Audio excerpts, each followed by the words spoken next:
Good evening. Good evening. I'd like to call our regular council meeting on Monday, May 8th to order at 6 p.m.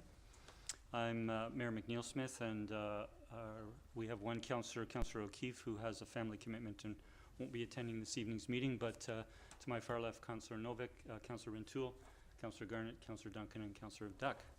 Good evening to members of staff here in the chamber and to those who may be participating online, and they'll certainly have introductions when they're speaking. And good evening to the members of the public, presenters this evening, and to those who may be watching the live webcast.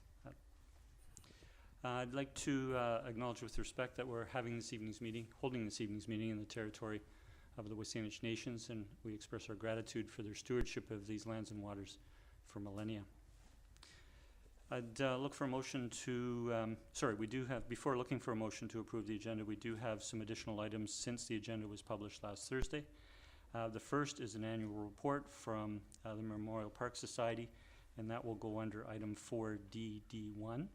And we have two letters of correspondence that will go under item 6A, and they are letters from Nigel and Johanna Tomlin, and a letter from Lisa Jacobson. And with that, I would look for a motion to approve the agenda as amended. So moved as amended. Second. Moved and seconded. Councillor Garnett. Sorry, just one other thing, sorry, Mayor. Under 11C, I will not be giving a verbal report for the PRC. It'll just be Sidney Museum. Okay, thank you. Yep. So we have that moved and seconded. All in favor? The motion carries. Just before we begin our business on the agenda this evening, I just wanted to, for the public's benefit, especially for those who have attended on a regular basis over time or may have picked this up during meetings, council often receives staff reports based on previous council motions for information to come forward to council. And staff doesn't have a recommendation at the end of the report. It's basically providing the information to council that's been requested. And the usual practice is has been for council to pass a motion to receive for information. And while it's been a long-standing practice in Sidney and elsewhere, a recommendation or a motion resolution is not necessary and has no real meaning or purpose. Technically, once an item is on the agenda, it is automatically being received by council and also by the public. So you may notice a slight difference with some of the reports that come forward or after the mayor's report or council reports. We're not passing a motion to receive for information. We'll just move on to the next item, and I'll make a note of that. So a small procedural that doesn't have any impact on our, on public input or on the process that we deliberate on our recommendations. And with that, I'll now turn to public participation, where we allow or provide an opportunity for members of the public to come forward and address council for up to 4 minutes. We'd ask that when you come forward, you provide your name and the municipality you reside in. And for a first time, I'll call if there's anyone wishing to address council this evening. Please come forward.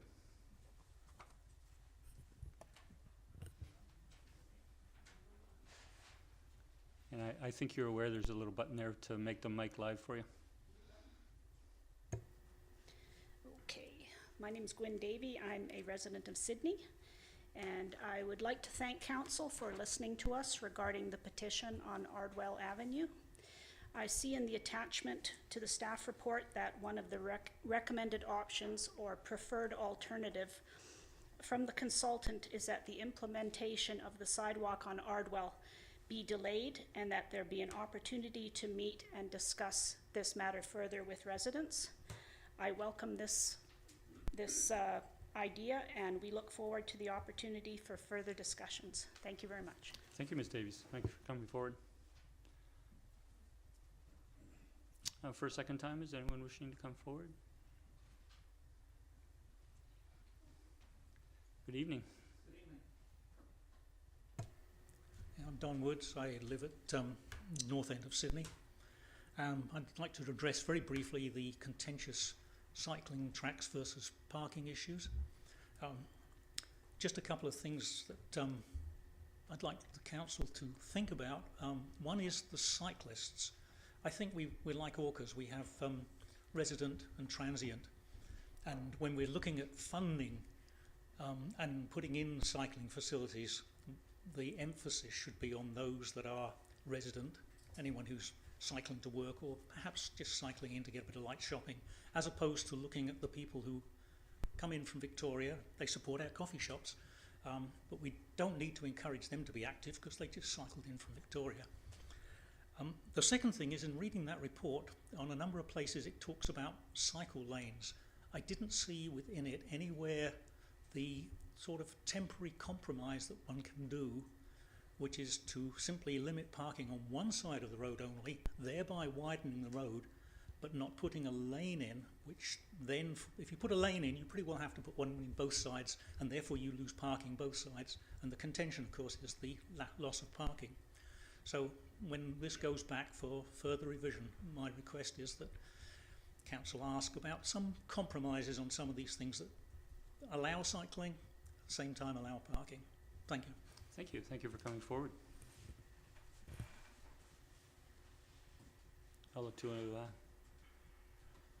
welcome the next speaker. Good evening.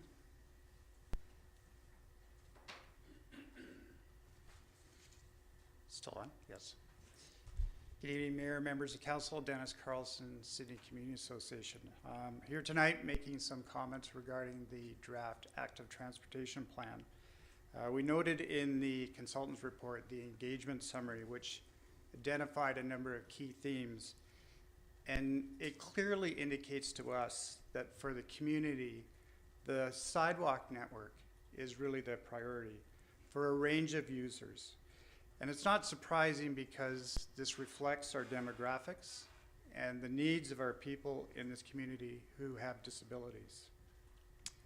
We recognize that cycling is an important component of the plan, but as I think you've heard quite strongly, not where it involves removal of on-street parking. I noted that in the consultant's report, there's also some alternative recommendations regarding, I think it's 4 key issues raised by the community. And in our opinion, we think these recommended alternatives in that report certainly have some merit, and we look forward to hearing the council discussion tonight. I just would like to say in closing that I think one of our takeaways from this process is that there needs to be a maybe more of an effort on bringing the community along before you come to major recommendations and conclusions. And I hope with, for example, the zoning bylaw update that's coming up, that maybe there'll be some lessons learned from this process. Thank you very much. Thank you. Thank you for coming forward. And I'll ask for, yes, please come forward. Good evening.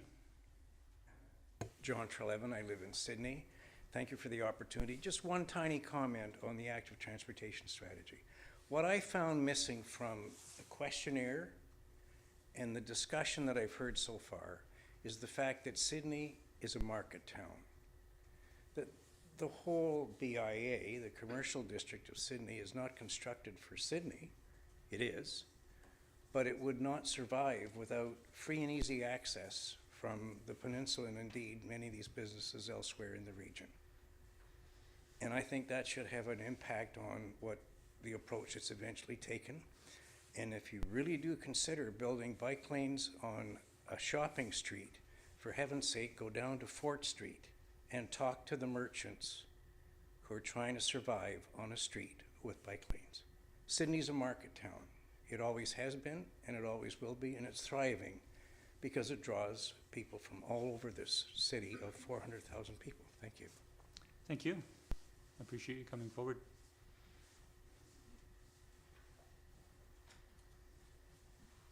Good evening. Good evening. David Calverley. I'm a resident of Sidney, actually live on First Street. And the focus this evening of my colleagues, my previous speakers, talked about the active transportation plan. My only comment on that is I didn't see anything in it where people were asking for less parking. So my thoughts were, so what about the parking study? And I live on First Street, and I was somewhat intrigued by the comment last week that people between Bevan Avenue and Oakville park there to go to the beach. And I thought, do they really? And I thought, well, I fully understand 1 hour parking on Beacon Avenue. That makes sense. You're going to park, you're going to pop in, maybe grab a coffee, maybe buy something, and then move on. And if you want to stay a bit longer, you've only just got to move off to one of the side streets, and you've got 2 hour parking. You've got Bevan, which is 2 hour parking. And then all of a sudden, we're going to think about first and second. I'm not so sure about second. As I say, I live on first. But from Bevan to Oakville, we're going to drop that to 1 hour. Because a consultant, and I love consultants, but you always hire the one who gives you the result you want. I learned that in my business life. Has some magic number that they came up with of 85%. I don't know whether that was pre-COVID or whatever, but it's obviously a scientific number. And because of that, we should drop it from 2 hours to 1 hour. And I thought, how does that affect the people who are actually parking there for 2 hours? They can't move beyond Oakville, because beyond Oakville is clearly where employees park, and they're there all day. So you've only got Bevan to Oakville, that's 2 hours, or you go back to Bevan. So I actually went and did a non-scientific study during the last week, and I asked people. I loitered, maybe I should have been picked up. But as I walked up and down the street, I actually asked people as they were parking or moving on, why are you here? That's something the consultant didn't ask people. And I think probably I talked to 12. 2 of them were going to the eye specialist, which is on the corner of Oakville and First. They obviously weren't going to be there for just an hour. So I said, what would you do if this was 1 hour? Well, it's simple. We'd go and park on Bevan. I said, what about the car park? Isn't that a pay car park? Well, no, you have to explain, etc.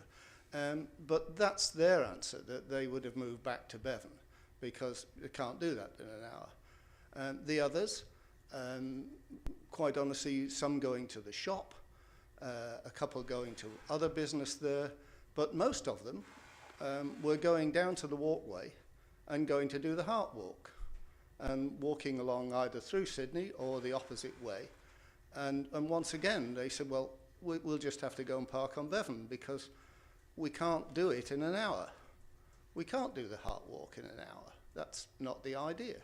So I just wonder have we thought about why you're doing this? If you do later on this evening, think about the recommendation from last week. I don't know about second, but I do think we shouldn't just go by percentages. We should actually ask people, why are you here? It's not a bad idea. Thank you for listening. Thank you. Thank you for coming forward. I'll ask for a third and last time if there's anyone wishing to come forward. Seeing none, I'll bring public participation to a close. Thank you to all for coming forward. We have no special public participation or public hearings this evening, so we're going to move to item 4DD1, which is an update from the Mary Winspear Centre. We're pleased to welcome Denny Warner, the Executive Director from the Memorial Park Society, and I see fellow board members in attendance. Welcome to you as well. We have a presentation from Ms. Warner. I think you're aware you have up to 10 minutes, and we'd be pleased if you would take any questions from members of council after your presentation. Great, thank you. Yes, so we do have 3 of our board members here today. We've got our chair, Sheila Fay, Jane Batty, who is our vice chair, and one of our board members, Bruce McClarty. I thought I'd start by just outlining what our mission is, just as a reminder to people about why our center and organization exists. So it was organized to commemorate those who gave their lives in service to Canada in time of war and peacekeeping by managing lands and facilities and delivering services, programs, and productions for the community, cultural, athletic, and recreational benefit of the residents of the Salish Peninsula. It's kind of a big deal. So in your packages that I provided earlier, that I guess the rest of the people will see online later, I understand, I included some of the things that we presented at our AGM. Sadly, not all of you were there. I don't know why. AGMs are fascinating. You might want to note on the Heart of the Community page, I really focused on the number of users that we've had to our center in 2022. So these were all statistics about just how things had started to recover after COVID. So the vaccine clinics between 2021 and 2022, we had more than 165,000 people receiving their vaccines at the Mary Winspear Center. And that was a big deal, not just because it protected our community, but also because the Mary Winspear was the location of choice for people all throughout the southern Vancouver Island to get their vaccines. It actually was a real boost to tourism as well. A lot of people came and spent money and spent the day in the community while they came for their vaccines. You can see that in 2022 we had more than 135 shows in the theatre, and that resulted in more than 29,000 people just in the theatre. And then in client services, the building rentals part, that's just a huge aspect of our operation. And you can see that we had more than 40,000 people who attended just such a wide variety of activities there, from weddings. Surprisingly, maybe not surprisingly, we're actually the venue of choice for most South Asian weddings in the area. It has something to do with our proximity to the ferry and to the airport for their visitors coming from the Lower Mainland. But yes, that's kind of become our specialty in the wedding business. But we had our Christmas dinner back this year. We had chess tournaments. There was a model train conference. There was just on any given day, there were all kinds of interesting things happening in the center. And then you'll notice that I had included in there a page that we didn't have, kind of a consolidated information about our financial status. In the package as well, you could read a little bit about where things stand with the charitable status. So we've filed all the missing T3010 reports to CRA, and we're just in the midst of preparing our reapplications to CRA. So we're hopeful that we will hear something soon. We're glad that the strike is over, because that certainly was a concern for us for moving those along. We did complete the 4 missing audits or reviews. So in those boxes, you can see that there were some of the statements that did demonstrate a loss. Primarily, that had a lot to do with our amortization. It didn't reflect our cash position. So in there, I did include about what our actual cash net gains and losses were. When you look at those 4 years, you will, if you did some math, you'll see that there was actually a net cash gain over the past 4 years of $63,000. So while some of the years were a little bit challenging through COVID, and we certainly did have a lot, there was more than a year where the center was essentially shut down, but we didn't request any additional funding from any of our municipal partners. We were able to survive from the CEBA loan and some of the benefits that we receive for wages from the government.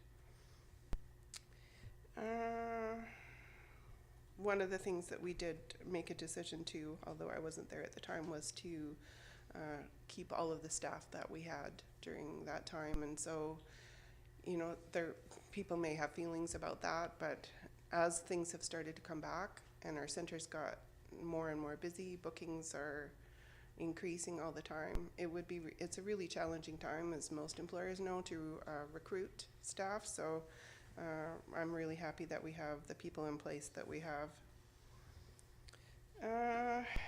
What else did I want to tell you? I mean, many of the things you can read here about the initiatives that we've undertaken since I took over in August.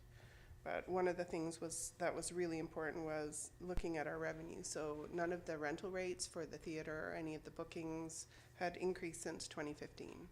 And so, as everyone knows, costs have increased significantly since then, and so it was really important for us to do a real thorough look at what we were charging and what our actual expenses were. So those have increased significantly.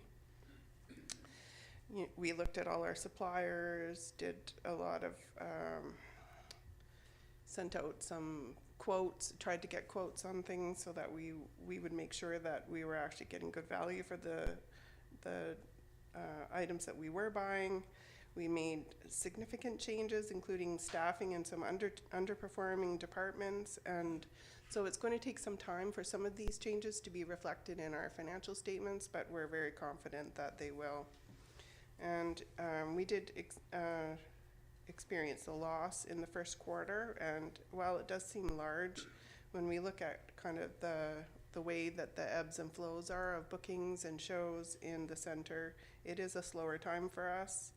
So we're confident that that loss will not carry through to the end of the year. And a lot of that were some changes that were necessary for us to just become more efficient. We went to the cloud for a lot of our operations. We had been running our own server, which was really expensive, and it was getting to the end of its life, and so it was a big consideration about would we replace that or would we just go to the cloud. So that was one of the big expenses at the beginning of the year, was doing that move and paying the consultants to do that. We are looking to hire a facilities manager. We're actually interviewing this week.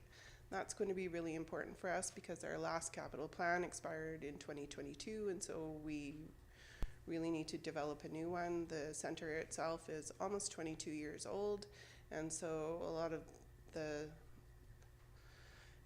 roof, there are many things that need to be looked at. So it's going to be really important for us to have someone who's knowledgeable and skilled to be able to look at the building systems and the structure of it and figure out what it is that we need into the future. What else was I going to tell you? With respect to our first quarter, just looking at how that compares to 2021, we have an increase in our other revenue, which includes what all goes in there. It's staff time, the kinds of things that we're billing out when we have rooms, and that actually has increased 175% over 2021. Our room rental revenue is up over 84% from 2021. And our first quarter attendees just for the client services were 930 people through the building in 2021 or 2022, and now in 2023 in the first quarter we were almost 11,000 people through our doors. So bookings are a big thing. Everyone wants to meet, so we have a lot of requests every day for space. We also instituted a new inventory system for our concession ordering and control for cash sales, which was something that our auditor had been asking for many years. And so that greater control has increased the revenue in our concessions by almost 25%. So we are launching a new app next week for all of our volunteers to be using when they're running the bars. And so that will help us know, better track our inventory and our sales. And I think it will just provide a whole new level of control that we have not experienced in time. I guess I'll move on now and maybe just talk about the next steps, because there's a lot of work that still needs to be done. So we're working on creating some new relationships with show promoters to identify different opportunities in the theater that we haven't had before. Obviously, we're working really hard to get our charitable status returned.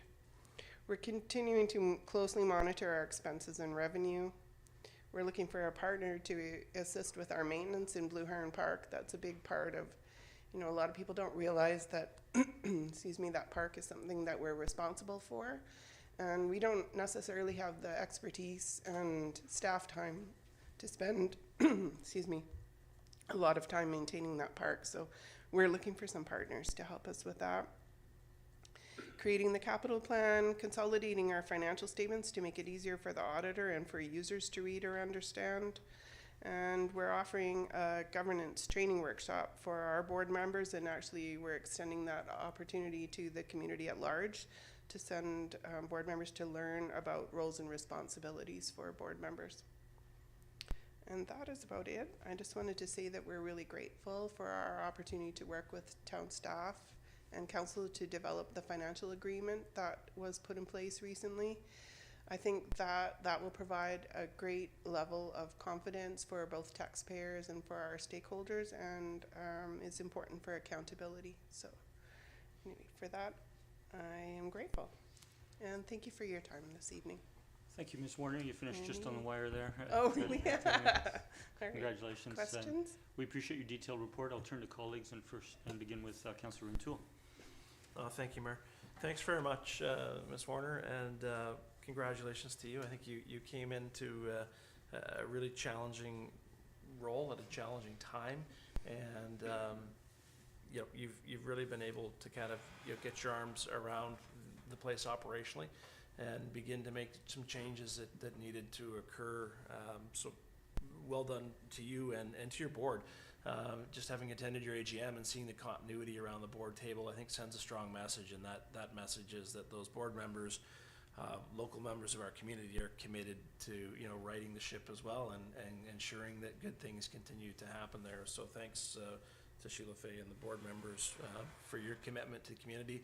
And I know you're looking to actively recruit likely a CPA, someone else to come on the board and help round out in your skills matrix someone in that area. So it's a good process for you to have undergone, to have identified your board's strengths and where you maybe could use some more experience, and you've identified that, so well done. With respect to your financials, you talked about the roller coaster, and over 4 years we see that, but you're in a net cash positive position here you're illustrating, which is very positive. Your first quarter, the results as well, could you just speak a little bit to funding from North Sandwich, because I think at the board table we were informed that during first quarter you hadn't received funding from North Sandwich, but I believe that's rectified, and if you could just confirm that, and that going forward you don't anticipate that to be an ongoing challenge.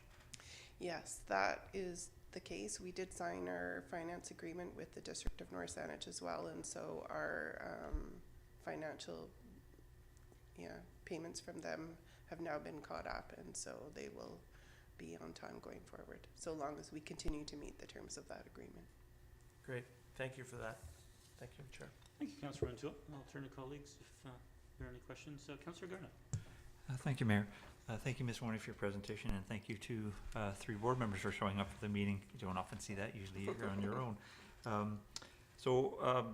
I'm glad to see point 2, the bullet 2 under notes, about trying to maximize revenues and minimize expenses. It was actually the question I was going to ask you, because when I look at the year end, even after net loss with amortization, I always look at it in terms of not just that number, but the fact that there's a fair amount of grant money that comes from both municipalities, and so I look at it in terms of that larger number. Yeah. So I'm glad to see that there is a plan in place to try and to improve that part of financials in the facility.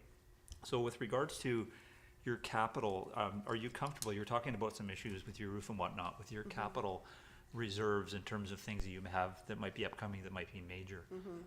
Are you comfortable with your level that you have there to meet the needs? I don't know. That's really we're going to have to see when we do I had a look at what was on the list from before, and so some of those things have been taken care of. We do have the carpet, which is a big job in the theater, is being replaced in July, but that is fully funded. We've got that in reserve, so it really is going to take some new eyes looking at the building and the systems to see. So I can't answer that question right now until we do that audit.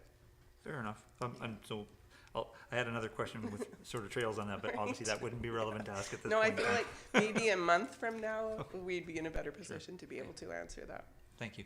Thank you, Mayor. Thanks. Thank you, Councillor Garnett. Seeing no other colleague. Oh, Councillor Rintoul. Yeah, I beg your pardon. I just wanted to, because Councillor Garnett raised sort of that capital program, and you touch on in your written report the status of your application to renew your tax charitable status with CRA, which is well addressed here in your report. But of course, that's a huge mechanism to help with fundraising for events like that, as being Absolutely. able to issue those tax receipts, as you and your board are well aware. Have you any indication, once everything is deemed in order, how long that could take to have that renewed? Because I think that would obviously help your fundraising efforts Yeah. looking ahead. I don't have any idea. I'm in regular contact with the people at CRA and the charities department, and they are actually, I don't know if I should say this out loud, but one of the more helpful departments in the federal government. It's been my experience, so in terms of answering questions. But even they don't know. It's sort of what's in the pipeline and how everything just goes in the order that it's received. So even though it's a reapplication from us, we don't get any kind of jumping in the queue. So it really just depends. So one of them is pretty much ready to go. The other one takes a little bit longer. So, but it's the foundation one that seems most likely to be dealt with most efficiently with them. And so that's the one that's closest to be ready to go, and that's where the fundraising would happen. So I feel pretty confident that they might be able to see to it soon. Okay, thank you. Thanks, Councillor Rintoul. I'll just comment briefly saying thank you very much for the presentation. We certainly appreciate the challenging transition in the executive director role when you came, particularly as it was about 3 years through the pandemic. I have to note that, well, Ms. Warner, you did note at the beginning of your presentation that the town of Sidney provides just in excess of $1 million in payments to several major community organizations, such as the Mary Winspear Center, the Memorial Park Society, the Aquarium, the Museum, the Arts Council, Shoal Center, and others. And not one of those organizations came forward during the last 4 years from when the pandemic started to request additional funding. And they all closed their doors for a period of time at the start of the pandemic, and we certainly had conversations with them. And I think it's a testament to the resourcefulness of the volunteer board members on each of the board of directors and to the executive directors and staff that these organizations were as resilient as they were to come through the pandemic and not require that additional taxpayer support, because quite frankly it could have amounted to a lot. And so thank you to both the volunteer board members who have served during that time, and to yourself, Ms. Warner, coming in the transition. We're very pleased to hear, or very pleased to have in place the funding agreement which you referred to, which will see the financial results come to the town on a periodic basis, and that those mechanisms are in place. The other is that that you've identified the need for some external resource in terms of next stages in capital planning. You made reference to governance and those areas. So I think those are very important, and thank you again. We will certainly look forward to your presentation on a periodic basis, annual basis, and thank you again for coming this evening with your board colleagues. My pleasure. Thank you.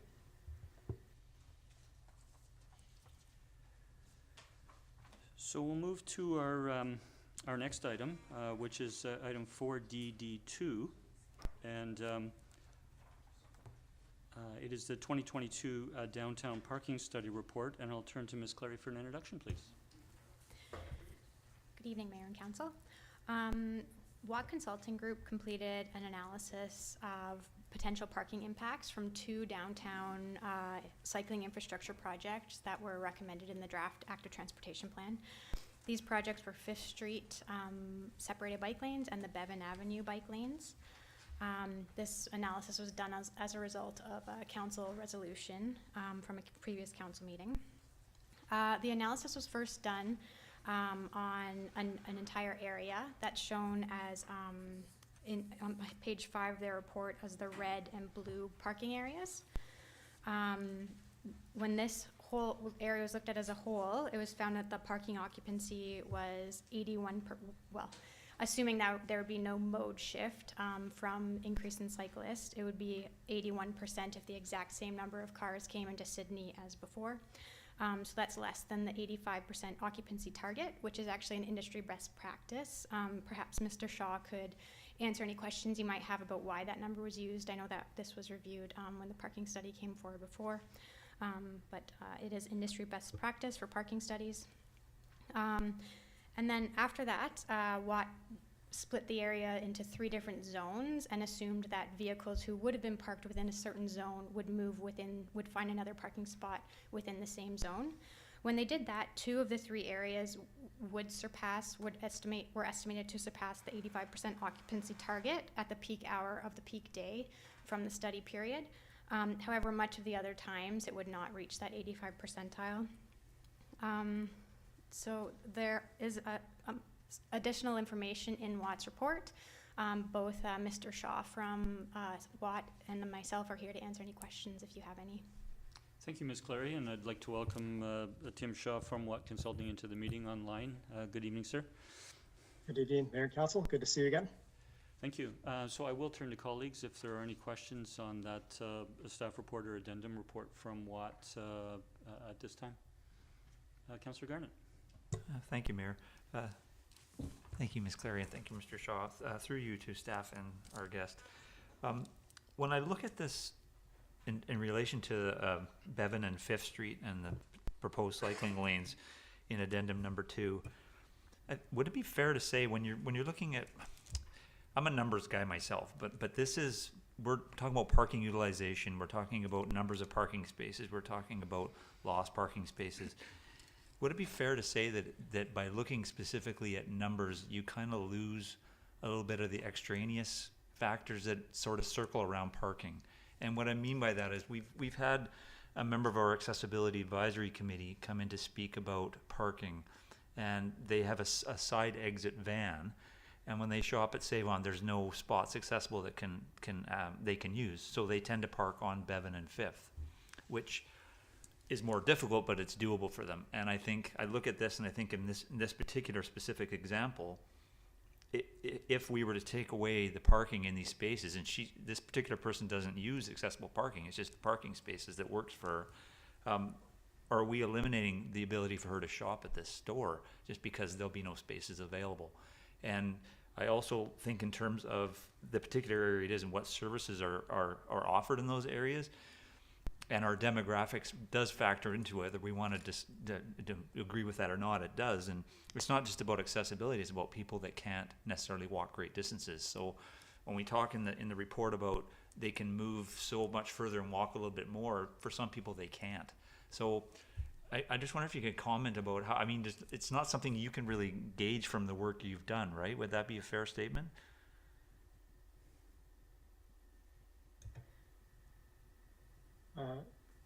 Thank you for the question, Councillor. Ms. Clary, do you want to answer that one, or do you want me to take sure. first shot? I can take the first shot, Mr. Shaw. So looking at the types of parking spaces that might be removed was not something that was included in Watt's scope. So they didn't look at that. However, in the downtown parking study, they obviously did recommend improved accessible parking spaces and more of them. So we hope that by implementing some of the other recommendations from the downtown parking study, we would help people with accessibility, with higher accessible needs, by just implementing other parking spaces, other locations, if this were to go forward. Okay. I'm not sure if Mr. Shaw has anything to add there. I think that's a good summary. I just want to be clear, or just I guess reiterate what Ms. Clary said, that it's, you know, the scope of this additional work that we did in the addendum was really focused on understanding the parking utilization of those 2 corridors, of the 2 cycling corridors, and what the impacts would be if parking was lost. Accessible parking, of course, is really critical, and that's something that we strongly urge the town to continue to improve, both the design and location of those stalls. But it's just not something that was directly addressed in this additional scope of work that we did. Great, thank you very much. Thank you, Mayor. Thank you, Councillor Garnett. Turning to others, not seeing a question. Councillor Novick? Thank you, Mr. Mayor. I just want to build for a moment on what Councillor Garnett said. This is seemingly, above all, a statistical study and doesn't really speak to the people inside the cars. It's about cars, not about the people. And I'm a bit concerned about that. When I look at the map here and I see that parking spaces will be lost on both sides of Bevan and both sides of 5th,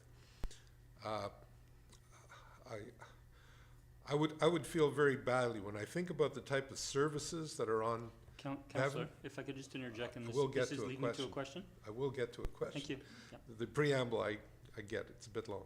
But the point is that on Bevan particularly, there are a large number of medical and paramedical practitioners, dental offices, pharmacies, et cetera, et cetera. The people who frequent these sort of things, a large majority of them are going to be people that are physically not going to be comfortable parking on a cross street a couple of 100 meters away or even 100 meters away from where they need to go. So my question back is, can we achieve some of the goals of the ATP without eliminating parking on both sides of these streets? Can we build for example, a two-way lane on one side of the street and move the traffic lanes over and still retain some parking? Is that not feasible? I'll turn to Ms. Clary first, if, Sure, thanks. Through to Councillor Novak. That might be a more suitable question for Urban Systems, who is presenting next. However, detailed design for these projects hasn't been completed, and through detailed design, it would be determined if parking spaces could be retained or if they'd all had to be removed. As identified in the staff report for the active transportation plan, the next staff report, staff are pretty confident that Bevan Avenue in particular, the right-of-way there is wide, and we think we could retain parking spaces. However, again, detailed design hasn't been completed yet, so we can't confirm that at this time. Fair enough. Thank you. thank you, Councillor Novak. I just have one question, and that is, when we had the original, sorry, it's not a question for this, it's for the next presentation. I apologize. So I will hold my question and turn to colleagues if there are any others. Seeing none. Thank you, Mr. Shah, for being available and taking questions this evening. Thank you, Ms. Clary. Council, this report was for information only. There's no recommendations, so we will move, while this information will be considered and is in our next agenda item, we won't be looking to recommendations at this time. And so with that, I'd like to describe the process we'll go through under 4DD3, which is draft active transportation plan, engagement summary and next steps. So we're going to go through 6 steps this evening as council. And the first is we'll have a presentation from Mr. Dan Casey from Urban Systems, and he'll be speaking to the engagement summary and next steps. We'll then have a Q&A period with the presenter. We'll then turn to again to staff, Ms. Clary, there is a staff report and she'll introduce that. We'll have a separate opportunity to have Q&A with Ms. Clary. And then council, we can turn to the addendum where it presents options under 4 of the priority network improvement areas. So we can have discussion on each of those 4 priority improvements, and we can then consider any other aspects of the active transportation plan in terms of recommendations that would give direction to staff for changes to the plan.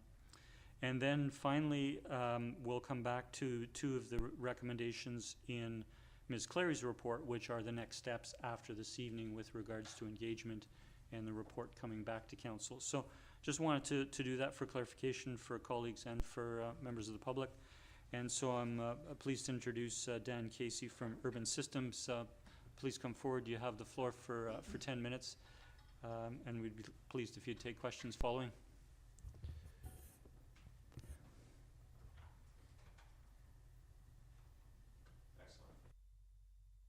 Just a button to make the mic live there, sir. Thanks. There we go. Thank you. Good evening, everyone. Thank you for having me here tonight, and thank you for the continued opportunity to support the town on this active transportation plan. My name's Dan Casey, transportation consultant with Urban Systems based in Victoria, and I've been one of the project team members on this plan. I'm here tonight to speak really to the draft active transportation plan as a whole, but very specifically to what we heard through recent community engagement, as well as some of the alternatives that we've given more consideration to based on some of the feedback that we heard. A quick recap on the process to date. We have undertaken this generally on 5 phases. We're at the point in the process now where we've essentially completed our second round of engagement, and we're looking to get feedback from council, direction from council on taking the draft plan to final. Public engagement happened throughout February and March. We held generally sort of 4 different activities. One were pop-up events that I think some of you may have attended. We had one at the elementary school and one on Beacon Avenue at 5th. We had a public open house that was hosted at Mary Winspear Centre. It was a weekday evening. It was well attended. We had a community survey that was available online. It was run over the course of just over a month. We had a great response rate to that as well. And then over the course of the engagements, we also had promotions by way of project webpage, newsletter, and social media posts. And some key figures on the screen in terms of the level of participation. We had over 1,000 responses to our survey, which is an excellent response rate. We had up over 150 people attend the in-person engagements, both the pop-ups and the open house. We had 2,000 plus website visits, so a lot of hits and activity on the project webpage. And we also had a number of other pieces of correspondence that were received by way of email or written submission as well. So very good response rate and level of participation to this phase 2 of engagement. A few photos on the screen from some of the activities. These are photos from the pop-up events. Photo on the left is from in front of the elementary school. You'll notice people well bundled up. It was a cold day. The image on the bottom right is from pop-up event on Beacon Avenue. Photos on the screen here from the open house as well. So again, this was at the Mary Winspear Centre. We had a presentation was given by the project team. There were team members from the consulting team as well as town staff in attendance, a few members of council as well. And it was really an opportunity for residents to learn about the draft plan and what's being proposed, as well as share their insights and concerns with what they're seeing in the plan. Some of the key takeaways from what we heard. So there's an engagement summary document. We call it a what we heard document that's included in your agenda package. I'm not going to summarize all of it, but just some of the key takeaways. Things we heard loud and clear, concern over the potential for loss of parking with some of the projects that are identified in the draft plan.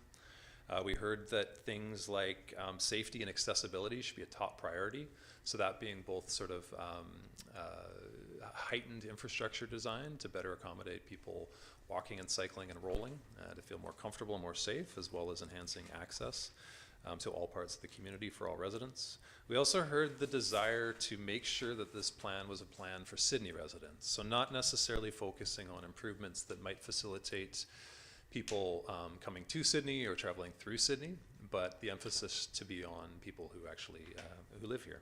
A few other pieces we heard were around making connections to West Sidney, enhancing the connections that are already there and looking for opportunity for new and better connections. We heard a desire to see, rather than sort of full-scale or large-scale improvements, maybe a focus on addressing gaps in the existing network, whether that be sidewalks or cycling facility gaps.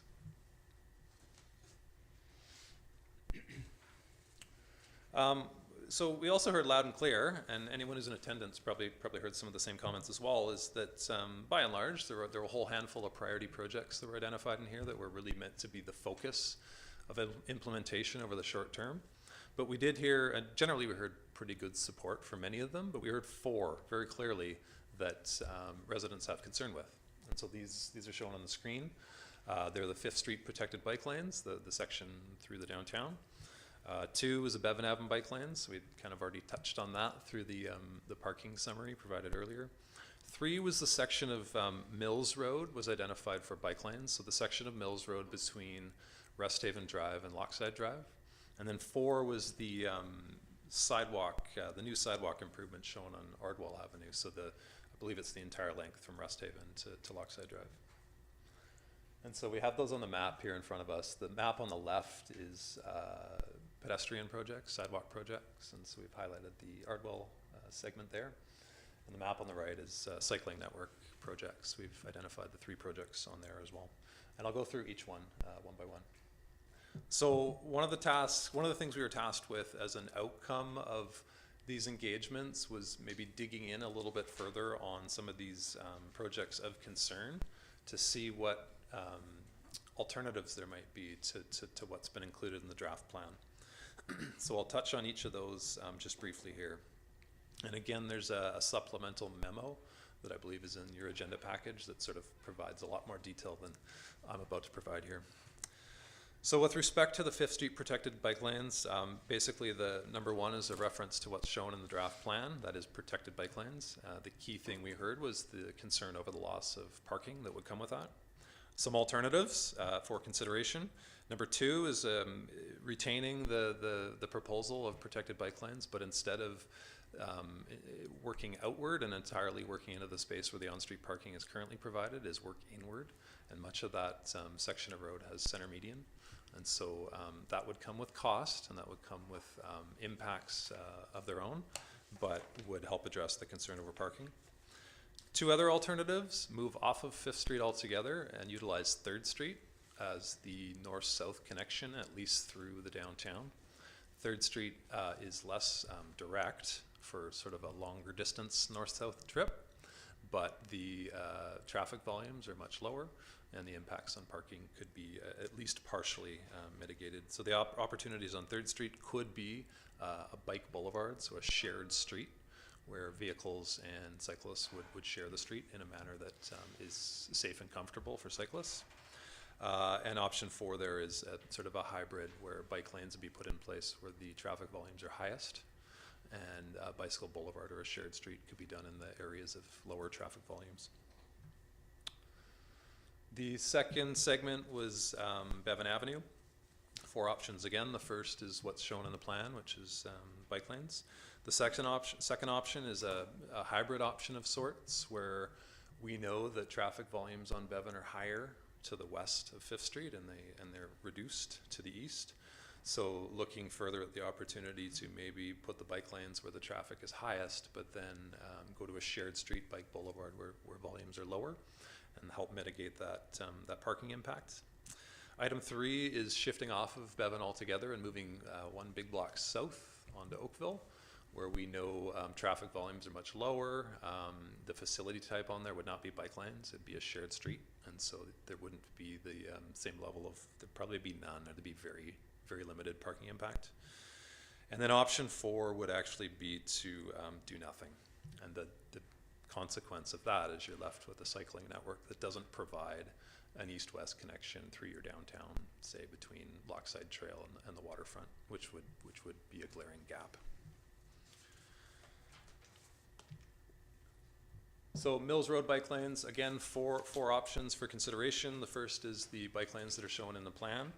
The second option would actually still be bike lanes, but at a significantly higher cost. We could actually widen, so reconstruct the street and widen. So that Mr. Casey, might I interject for just a moment? Absolutely. I found it helpful the way you proceeded through the first of the 4, and I just want to turn to council members, and we can go by consensus. Would you find it helpful to ask questions while the slides are up for the particular options, or are you happy to receive the full presentation? Okay, please continue. Good. Thank you. Happy to. So with respect to Mills Road, four alternatives. The first one is the bike lanes shown in the plan. The second would be a more costly option of actually widening that street to accommodate the bike lanes and the parking. That would come at cost. Item 3 is traffic calming to create reduced traffic volumes and reduce speeds on the stretch of road, making it conducive as a shared bike boulevard. And option 4 is do nothing and remove Mills Road from the network. Don't pursue cycling improvements on Mills, and instead focus investment on Henry Street to the south, parallel to the south, and Amelia to the north, both of which are shown in the draft plan. And then lastly, the Ardwell Avenue sidewalk component. So the alternatives to what's shown in the plan would be sidewalk only for the eastern section of Ardwell. That's the section where traffic volumes are higher and transit operates. And so we'd see sidewalks on the north side in addition to those that are already on the south. Alternative number 3 there is connections only to the 2 bus stops. Did you want to flip to the next slide? Oh, sorry. Perhaps? Yes. No, thanks. Yes. We're just anticipating. Sorry about Thank you. that. So number 3 would be just connecting to the bus stops only. And then, which would, I can't remember the exact figure, but it'd be about 100 meters of sidewalk instead of a larger length over the entire corridor. And then option 4 would actually just be to almost press pause on this improvement. There's a lot of sidewalk improvement identified in the draft plan. Work through some of those other priorities first, come back to this one later, perhaps investigate a little further with some sort of conceptual design so we can really understand the impacts that might come with this, but really just de-emphasize this one as compared to some of the other identified improvements. So with that, I'll wrap up. Appreciate the opportunity to be here. We are at the point here where we really do want to take this from draft to final, but we want to do so in a way that we've got council's input and council's direction on the draft plan as a whole, but very specifically some of these areas of concern that we heard pretty loud and clear. Thank you. Thank you, Mr. Casey. We'd like to do Q&A, and if you could go back to the first of the 4, and I think this slide that shows the options, I think we all appreciate what the main recommendation is in the ATP plan, but Are you thinking this no, one here? no, sorry, the Okay. that slide, yeah. Okay. Or sorry, Bevan was the first one you had up? No, it was 5th, sorry, okay. And if I could ask Councillor Novick, could you maybe just pull out that screen a little bit? I know just makes it a touch easier for members of the public to, yeah. There we go. Thank you. And so we're not deliberating, colleagues, and I'd ask that we certainly try and hold our comments and keep it to specific questions on any of these items. So I'll open it to colleagues. Councillor Duck. Yes, thank you for your presentation. Just relative to the 5th Street protected bike lanes, was there any consideration given to, you've suggested in item 3 there for 3rd Street, but for inbound on the coming north to south on one street and outbound southbound on another street? So for example, using 3rd for outbound north on the east side of the street and for inbound on the west side of 5th, for example. Is there any thoughts given to that?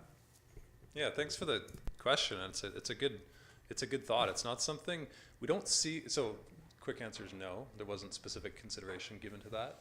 It's not a treatment we see a lot of in communities in terms of sort of separating off bike facilities onto parallel corridors. I'd say the exception maybe in certain communities that have one-way streets. We do see a bit of that. Yeah. Just a further question to that. So the reason I'm thinking about that is it just alleviates the loss of parking on one street totally, and also helps traffic move on both those streets. You're not restricting it, so just a thought. Thank you. Thank you, Councillor Duck. Questions from other colleagues? Councillor Novick. I assume that we can address any of those slides, not necessarily. Well, if we can just, how about we just work through them since there's 4 priority areas with different options? Okay, well, I have a general question and then I have one more specific, so I'll go with the general. Sorry, if you could turn your mic, Sorry about that. My first general question is, seeing that this is a 10-year plan, is there any thought to doing some kind of a review, either midway or a third way through it, and seeing if maybe circumstances have changed or maybe even not changed that would cause you to reevaluate some of the choices in the process? Through the chair, great suggestion. It's not something that's been written in there currently. That sort of described checkpoint in the plan right now is at the 10-year mark. Once the priorities have been completed, move on to identify new priorities. I think that's something we could absolutely entertain as part of this, to see if the landscape has changed after 3 years or 5 years of implementation. Yeah. Okay, thank you. I'll hold my next question till further slides. thank you, Councillor Novick. I have a question, and it's come up a couple of times, and it's in the reports, and there was comment made this evening about it, and I'll use the example because it holds true on the different corridors that would be losing parking. And So this one is Fifth Street protected bike lanes from Sidney Avenue down to Ocean.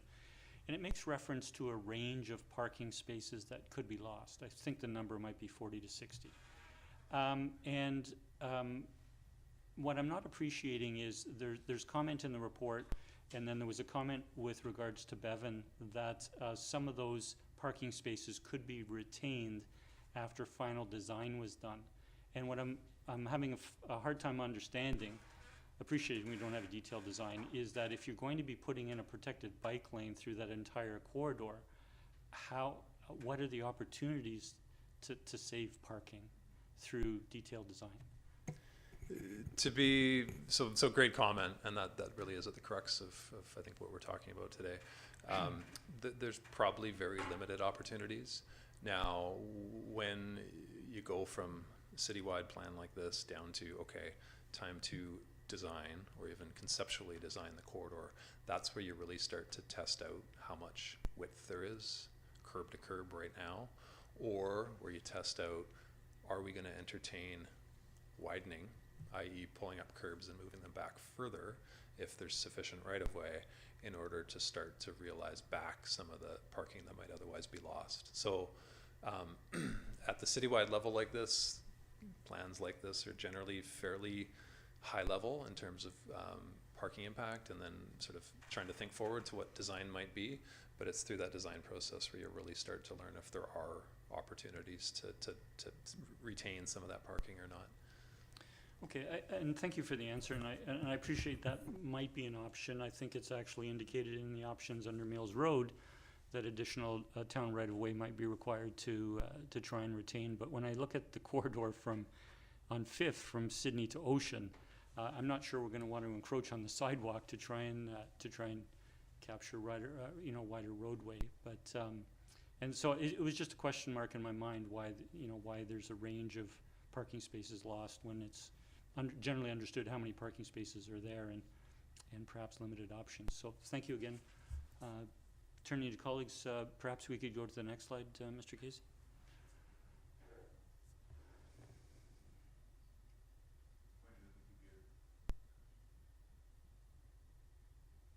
Okay, so we're on Bevan. Are there any questions from colleagues? I'll turn to Councillor Duck. Yeah, similarly on this one, is there a reason that Bevan was chosen over Oakville initially for the purposes of this? Yeah, I think we actually entertained, about 6 different east-west corridor options, and each came with advantages and disadvantages, and Oakville was part of that. I think one of the challenges with Oakville is there's some connectivity issues closer to in the vicinity of 3rd Street and 4th Street, I think it is. So that would be probably a real challenge. Yeah. Okay, and again, just to continue, because I mean, this is similar to in Victoria, Cook Street and Vancouver, and it seems that even in the process of that, it would be valuable to look at a quieter street and retain parking. So yeah, thank you. Thank you, Councillor. Councillor Novick. Thank you. We've received a lot of feedback about Bevan in particular, but Fifth as well. And I, for one, would not like to see so many parking spaces lost. My question simply is, if the plan is to have a cycle lane on the north side and the south side of Bevan, could not that be consolidated into a single lane being dedicated to bicycles on one side of the street, and having then 3 lanes left, 2 for traffic, 1 for parking on either the north or the south side, doesn't matter really which, but that would be a compromise solution. There might still be some people that are less enthralled with that, but I think it would certainly be better than removing parking from the entire length of Bevan.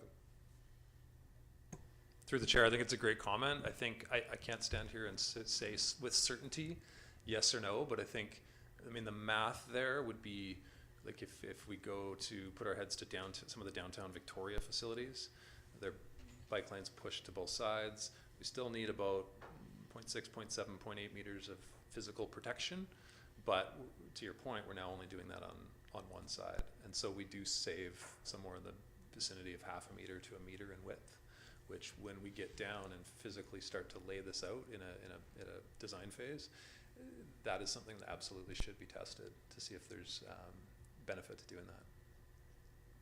Fair enough, thank you. Thank you, Councillor. Seeing no further questions, perhaps the next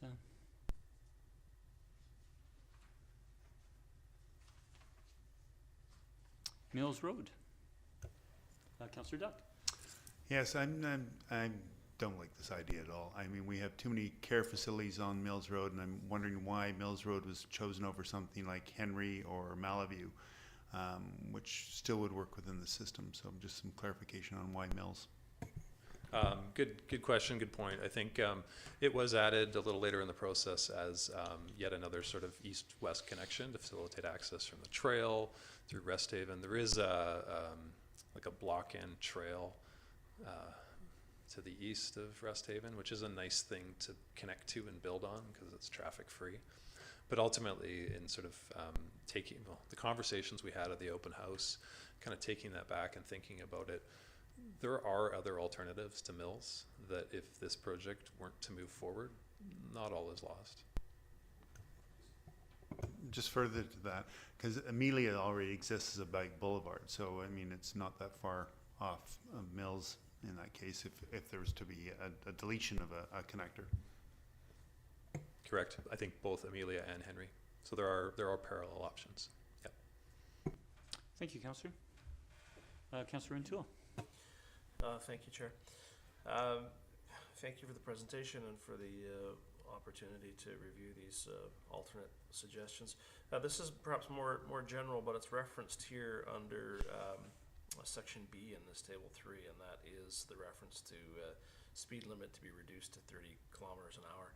So there are a number of areas throughout the ATP area where the speed is higher currently than 30 kilometers an hour. Why isn't that, and we saw it in the survey results from the community drawing attention to the issue of reducing speed as well, why isn't that sort of a common blanket adoption to try and look to reduce speed? Because I would think clearly it must impact safety for both pedestrians and cyclists. So really good comment, and I think the intent behind any of the identified bike boulevards, the shared streets, the ones where bikes and motorists would travel in line, is that, and there's design guidelines in the draft plan that sort of speak to this, that speeds would be managed. You can't create a safe and comfortable shared experience when vehicles are traveling 50 plus kilometers an hour. And so for any of those bike boulevards, we would want to see that. You already have some of that in place in and around your downtown. Yeah. Beyond the bike boulevards, you're correct. The plan doesn't currently propose anything related to speed limits. Yeah. Yep. Thank you. Yep. Thank you, Councillor. I actually have a question going back to Bevan, and I don't need the other slide.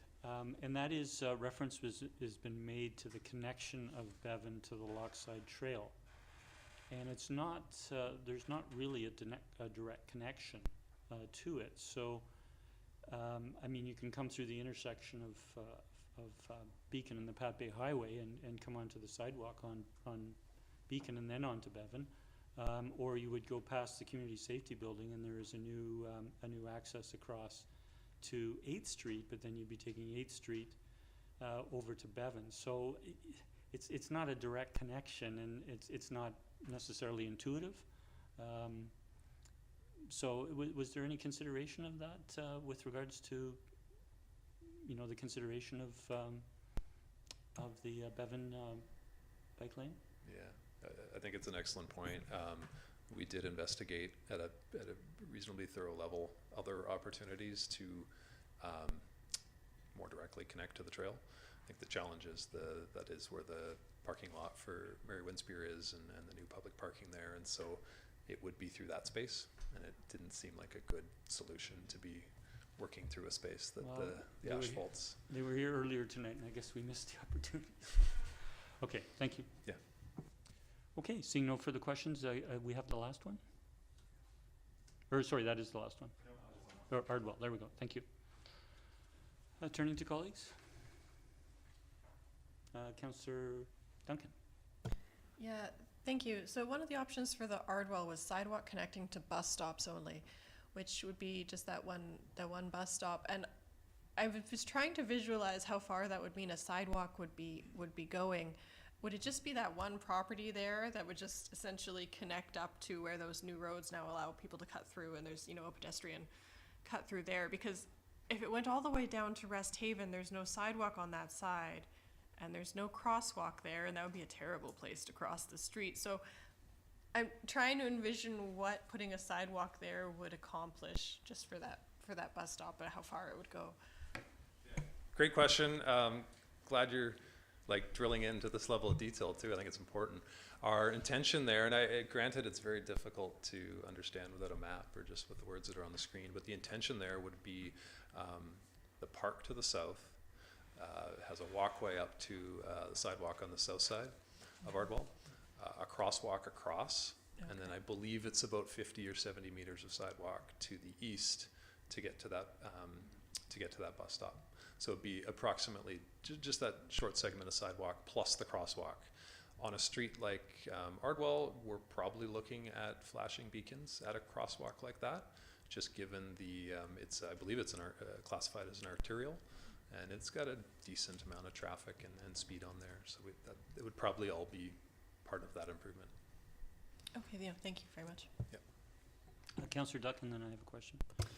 Yeah, and to your suggestions for alternatives, within number 4, reducing the project priority, are you looking at more engagement of the residents? Certainly, with respect to this sidewalk, we've had some good feedback from the residents on that block, and a survey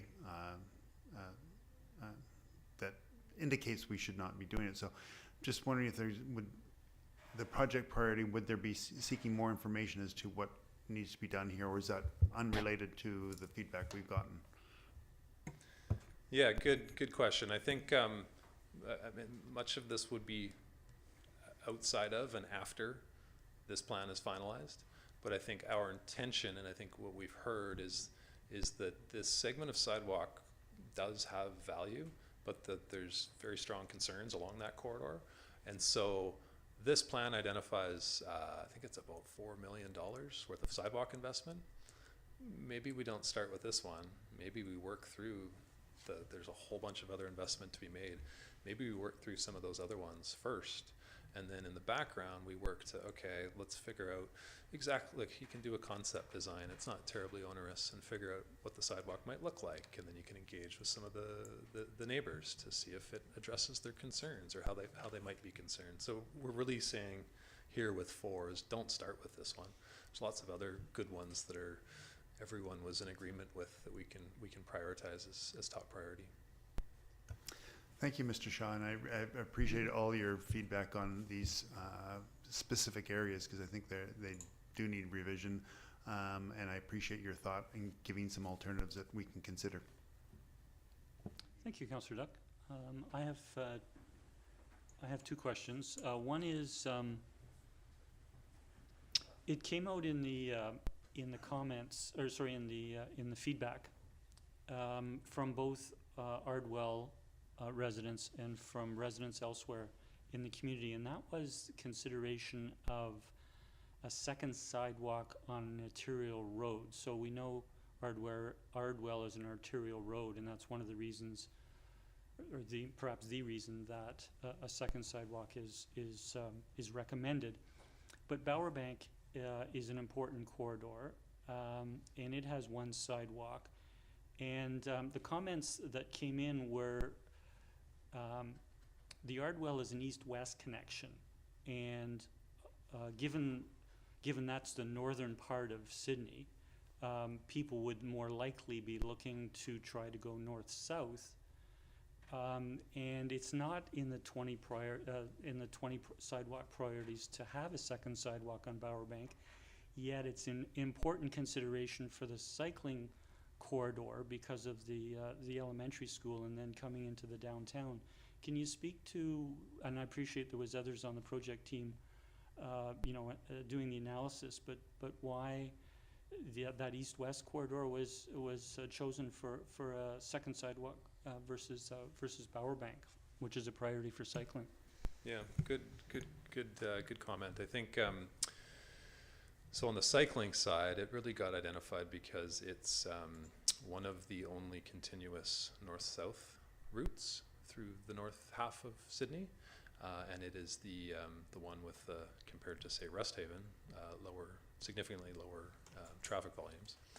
From the sidewalk point of view, where the rationale for the bike facility sort of trends in that direction, the rationale for the sidewalk facility kind of leans the opposite way. We're generally more major streets, so your arterials and your streets with higher traffic volumes are usually the ones that are prioritized for that. If they already have one side, that second side of sidewalk. So they're throughout this plan, throughout all sorts of other plans we've worked on, there's this balance to be struck of local roads with no sidewalks. Well, do they get one? Or do major roads that already have one side sidewalk, should they be getting their second? And I think what we've tried to do here is really balance that as best we can between focusing in on your downtown first. That was our highest priority used to identify these, but then rely on those road classifications to help suggest where a second sidewalk might be prioritized. And in this case, the situation you're talking about, Ardwell is an arterial and Bowerbank is a collector, I believe. So the emphasis was put on Ardwell.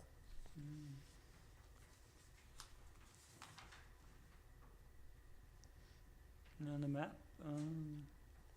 the map, they're both showing as as collector.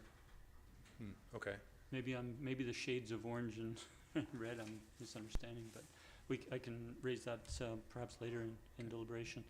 My second question is coming back to the option of reducing project priority. And so there is within the report, there is a map, and it is called the long-term, I don't have it in front of me, but it's called the long-term network. And it shows, in particular, cycling corridors that are recommended for consideration beyond the 9 priorities for cycling.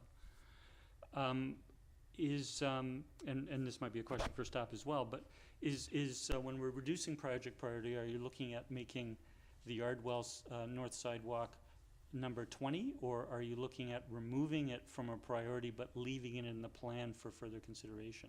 I think it's a technical in terms of whether it shows on a priority list and where it shows on a priority list, or whether it doesn't, but it's still included in the transportation plan.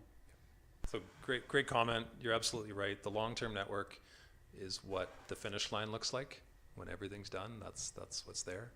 It'll warp and shift along the way, but that's the finish line.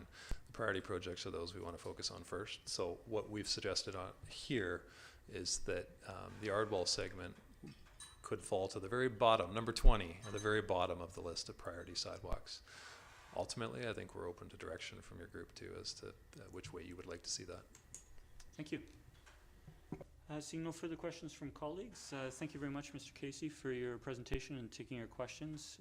I think we'll come back we'll now turn to Ms. Clarion. Thank you again. We may wish to make use of your slides a bit later, but thank you for those tonight. They were very clear for us. And I'll turn to Ms. Clary for an introduction of your report, please. Thank you. So Mr. Casey's presentation did introduce this item, so I won't review things that he's already spoken to. Staff are looking for clear direction moving forward to finalize the active transportation plan. So if clear resolutions could be made where there are specific changes that council would like to see, that would be helpful. There are a couple other recommendations not related to things that Mr. Casey already reviewed.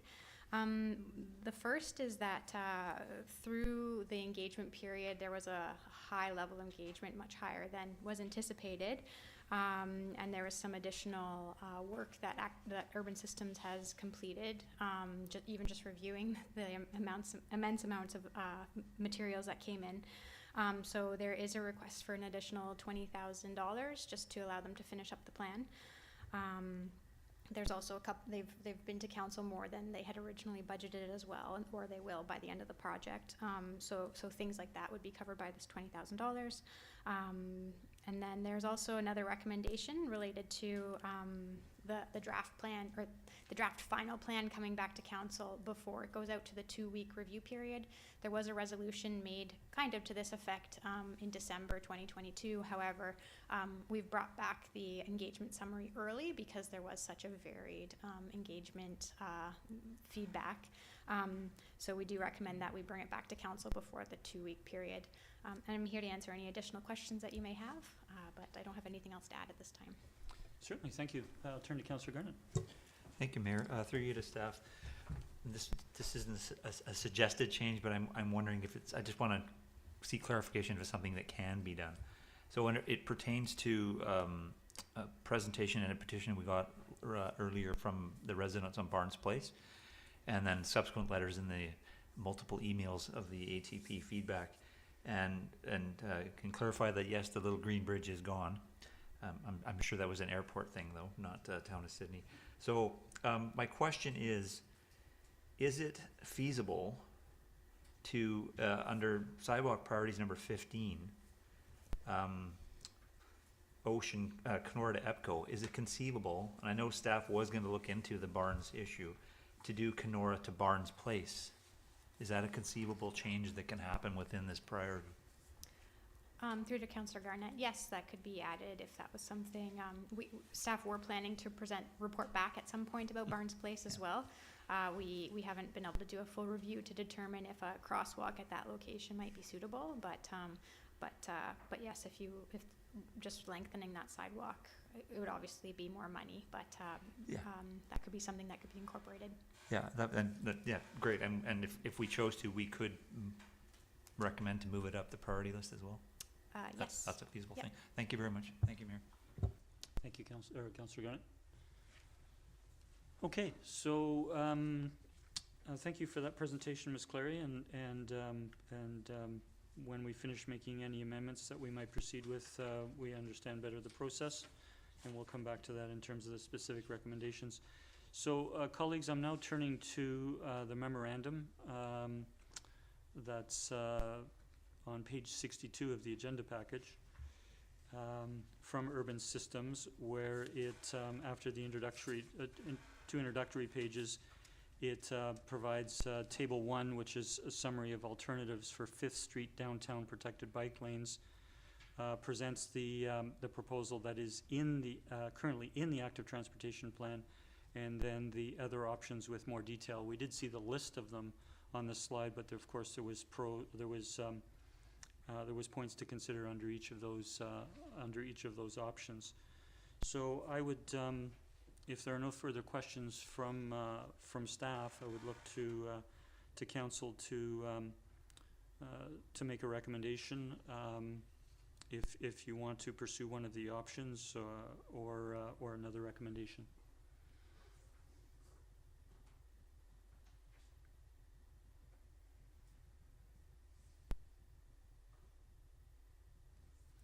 Okay, I'm not seeing Councillor Garnett. Thank you, Mayor. I'll just get the ball rolling then. I'll move that we pursue the 3rd Street Bike Boulevard option.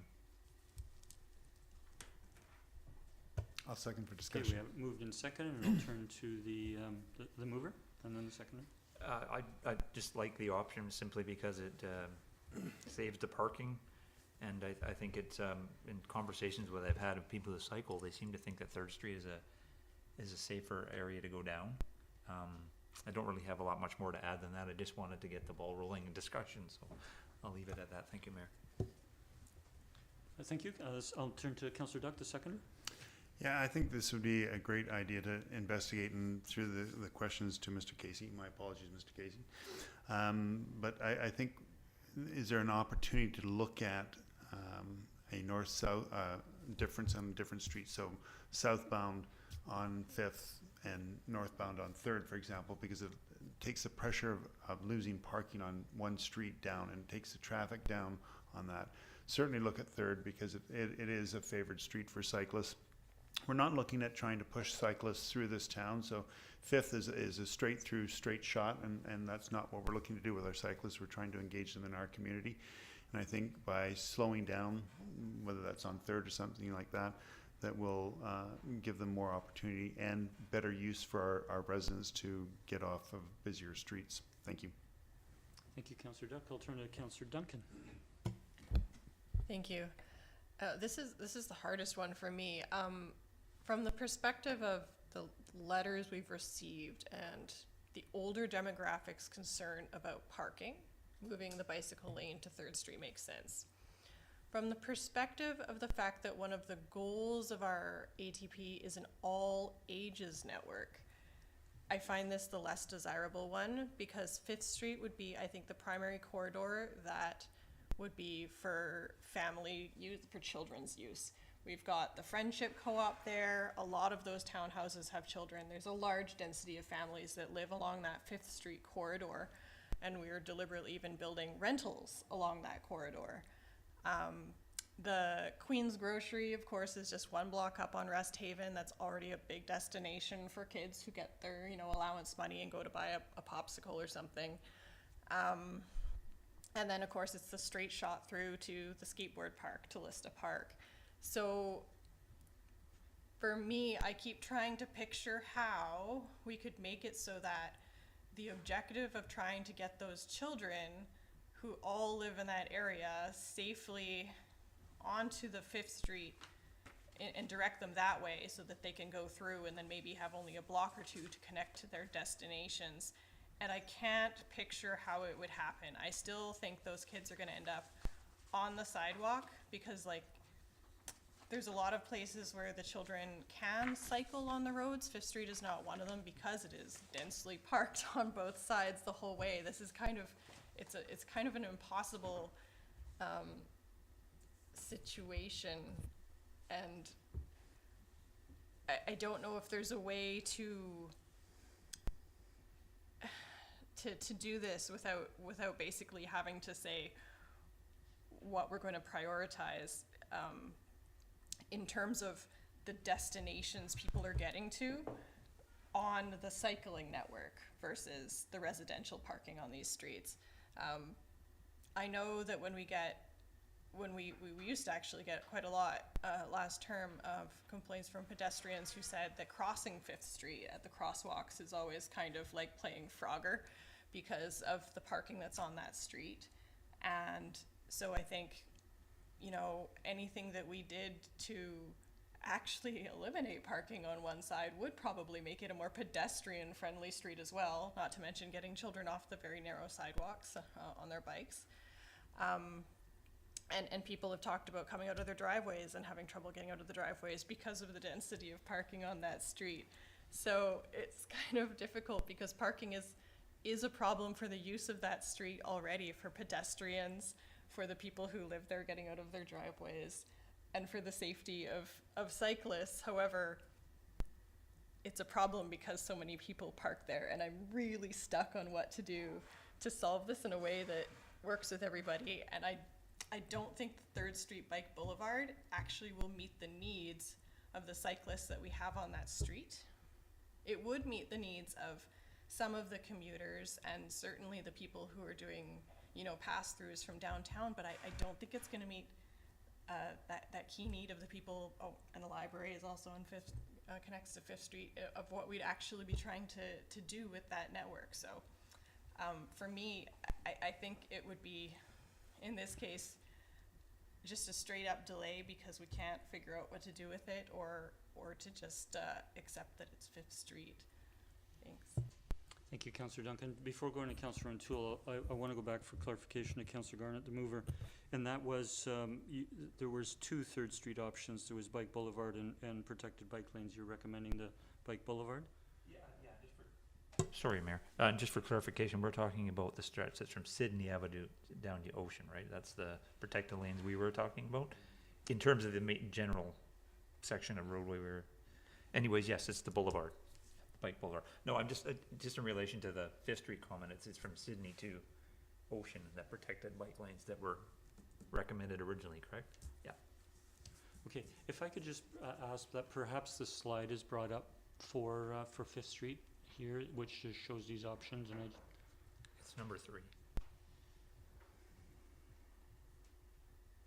just for the benefit of those watching.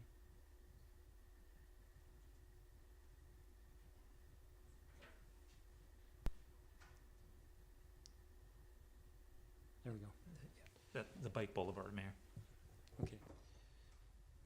So the recommendation on the floor is for the bike boulevard. And sorry, I'll turn to the next speaker, Councillor Rintoul. Yeah, thank you, Mayor.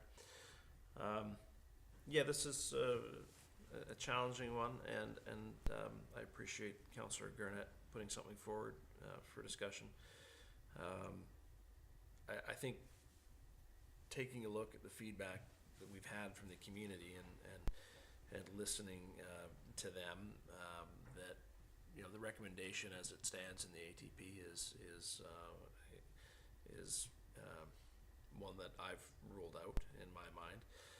I'm keen to hear what my colleagues think about the bike boulevard, and I think Councillor Duncan has had some interesting points just around parking and the safety element there. So there's some concern, but I mean, she also made reference to the too hard pile, and I don't know that I'm thinking of it in that necessarily that context, but I mean, perhaps an option is to move this to a long-term priority for review and consideration later down the road, if we're not all comfortable with these alternative suggestions that are here, and or the original recommendation. And clearly my read of the community feedback is that they're not comfortable with this, and I am too uncomfortable with the loss of parking that would be that would go along with the original recommendation, but that this one seemed like a reasonable alternative, but bearing in mind Councillor Duncan's comments, it's still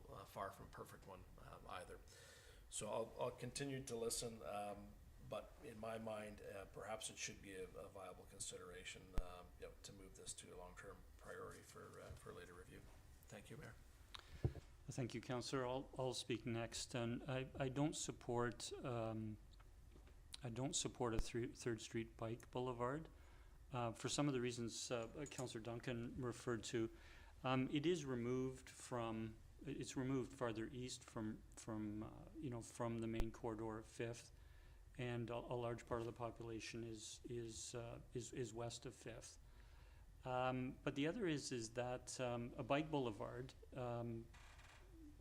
to remind everyone, is sidewalk on either side, which is there on 3rd. It's parking lanes on either side of the road, and then it is a shared roadway for cars and bicycles, with the bicycle marking on the roadway indicating that it's a shared roadway.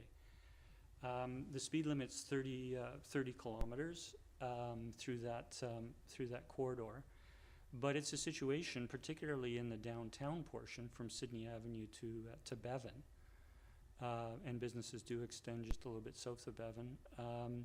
There's active businesses there, and there is going to be cars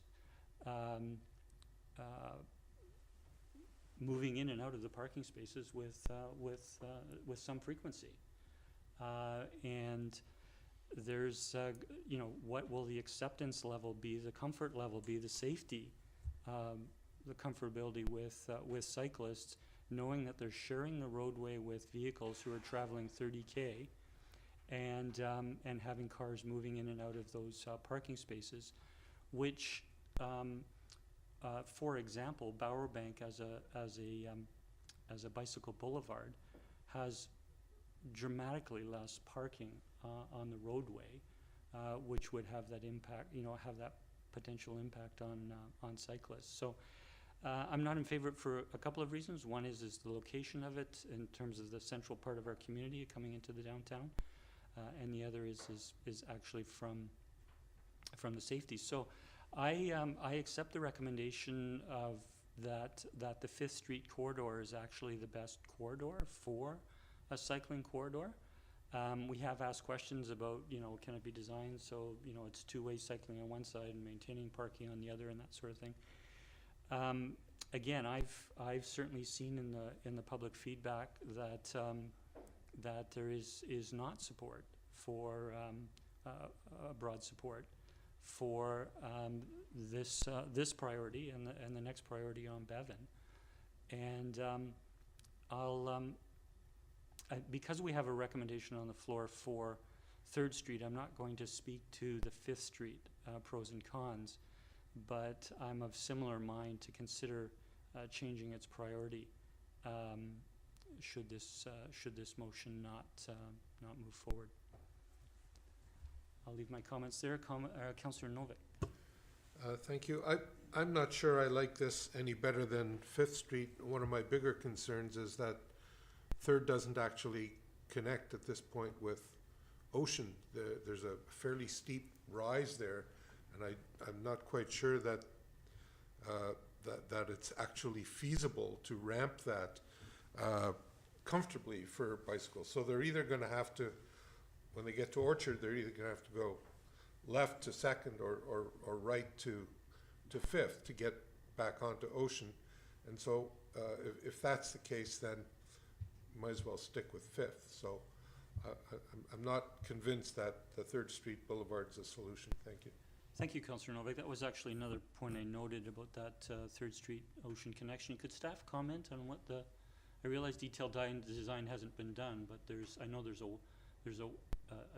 there might be stairs. There were stairs at one time, and there's a paved walking, fairly steep ramp, but could that actually be converted to a cycling corridor, or that hasn't been examined? Through to Mayor McNeil-Smith, that hasn't really been examined. When improvements were made to the Ocean Avenue sidewalk, there was a little ramp that was paved going down to 4th Street, but so cyclists could access it. It is a bit steep, but you can access it by bike if you want, but I can't comment on 3rd Street at this time. Thank you. Councillor Novick, you had the floor. You're good? I'm good, thank you. Councillor Garnett and Councillor Dutt. Yeah, thank you, Mayor. Through you to staff, and maybe Mr. Casey might be better to answer this. I'm wondering if the intention, again, I brought this forward for discussion, but I'm wondering if the intention of a 3rd Street Bike Boulevard was not to get ahead, but to play into the alternative of the Oakville Boulevard. And I wonder if Mr. Casey could speak. Was that maybe what you were thinking in terms of a larger scope?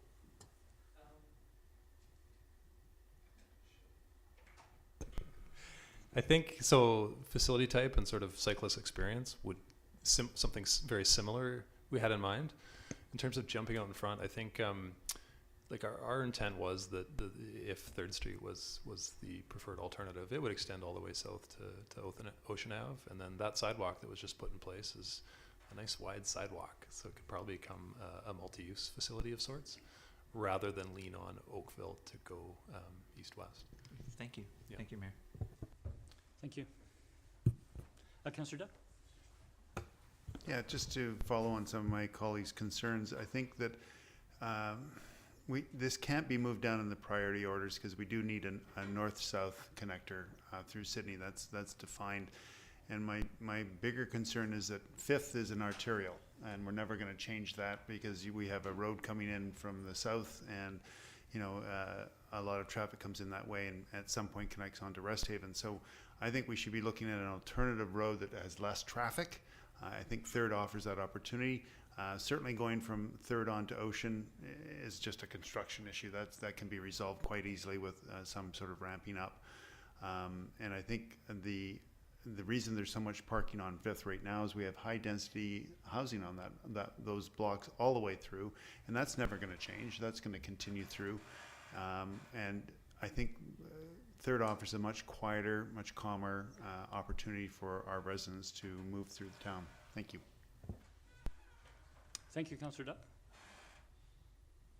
Okay, seeing no further discussion, we'll call a question on the floor whether to change that priority from 5th Street to 3rd Street Bike Boulevard. All those in favor? Opposed? Motion is tied, and so it is defeated.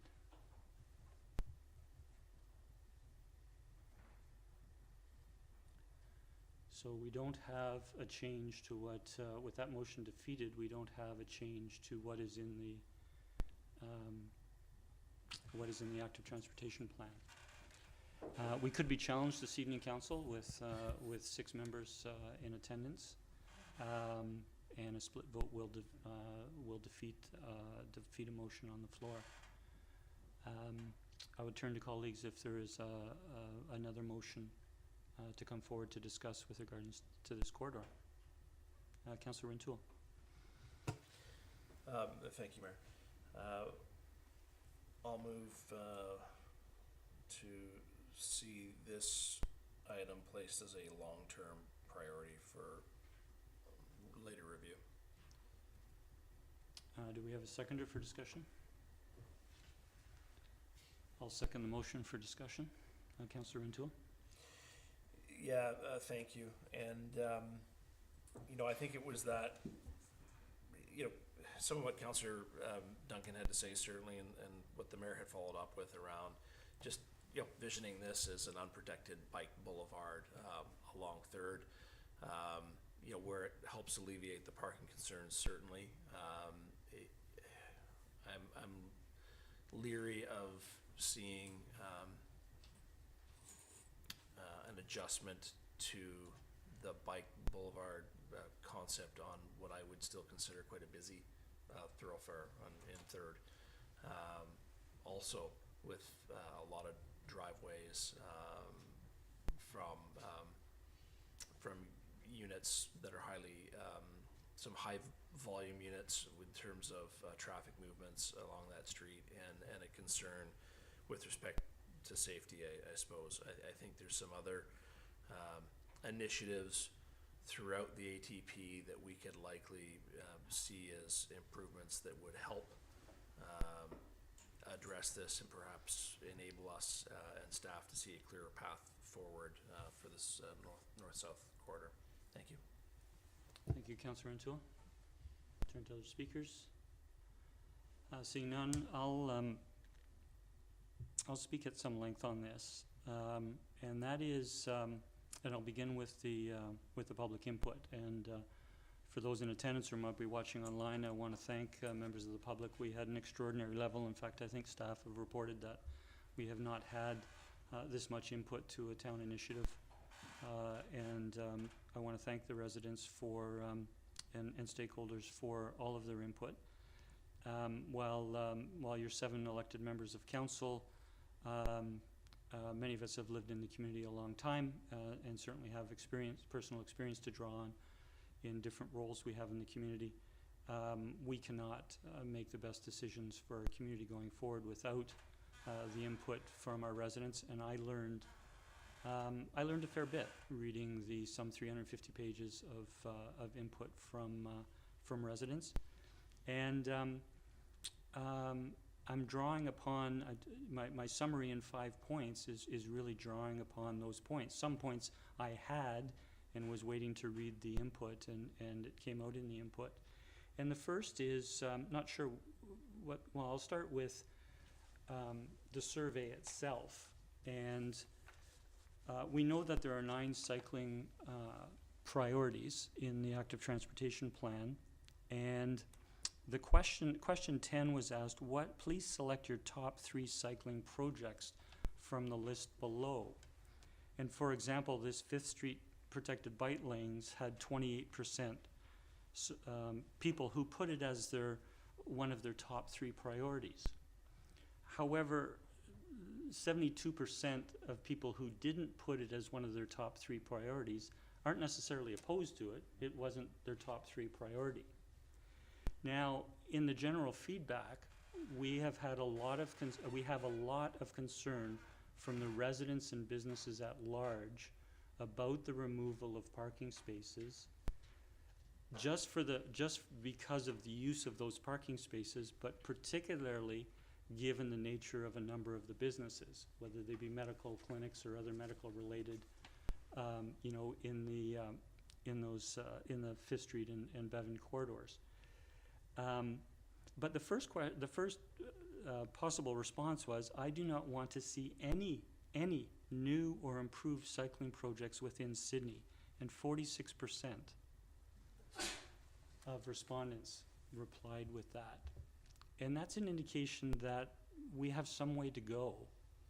While we have, I believe, outstanding policy in our official community plan and our climate action plan, and speaking to you know, community amenities and people being able to be active outside, this active transportation plan is extremely important in terms of the 3 higher guidelines in terms of connectivity, safety, and access.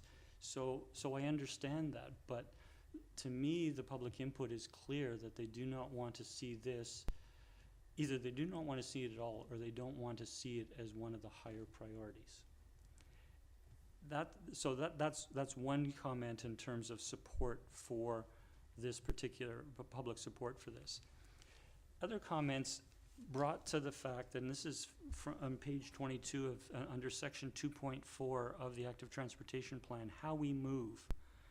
And we know, because it came out in the presentation in December of the Active Transportation, that the CRD, Capital Regional District, does a household travel survey in the entire Capital Regional District once every 5 years. It's a very, very large study. The CRD has just completed it last year, and they're doing the results. And unfortunately, we don't have current results for our consideration in this. So we're looking at 2017 numbers.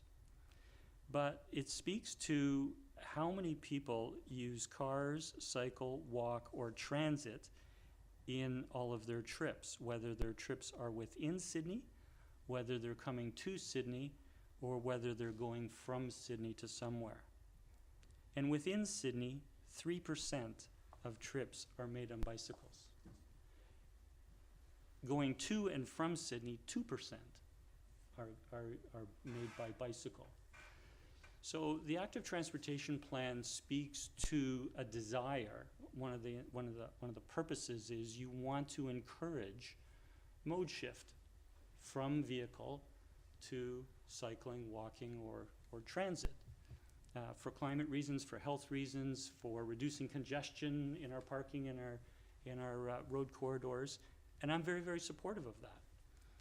But the point that was brought out in the input to us was that we are investing very significantly in these cycling corridors, and I think it's the 5th Street one that's about $1 million.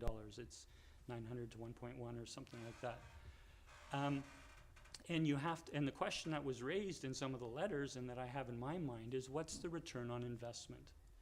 And the Active Transportation Plan, I asked the question when it was presented, is there is no target for mode share shift in the Active Transportation Plan. It's at 2%, it's at 3% for cycling for trips within Sidney. If we're going to invest $4.5 million or whatever the present day costs are, it's going to be higher than that by the time this is complete. What will be the return on that investment in terms of an increase in mode share to cycling from 3%? And so you have to ask yourself, well, why is it 3%? There's a comment in the report that the use of cars in Sidney is higher than other areas of the region, of the Capital Regional District. Well, we just had the 2021 census come in, and we're now at 45% of our population of 12,300 to 65 or older. I looked back to the 2001 census, and 20 years ago, and it was 33%. So it's risen 12%, and that's very significant. We're the second highest in the Capital Regional District. We're the second highest in Vancouver Island. We're the second highest in the province for percentage of the population 65 or older. We're more than double the Capital Regional District average for over the age of 65. The Active Transportation Plan and other sources have indicated that there will be increased mobility challenges for that demographic. There will be increased disability for that demographic. And so we've heard in the letters from residents telling us their age, telling us their concern. And I appreciate it. They want access to the medical clinic on Bevan. They want to be able to park on Bevan. And that sort of thing. So I think the 5th Street corridor, and I'm going to speak to I'm going to lump or put in the Bevan Avenue corridor with it, is that these should stay in the Active Transportation Plan. But given the level of investment and given the impact on parking, while they were set as the first and second priority because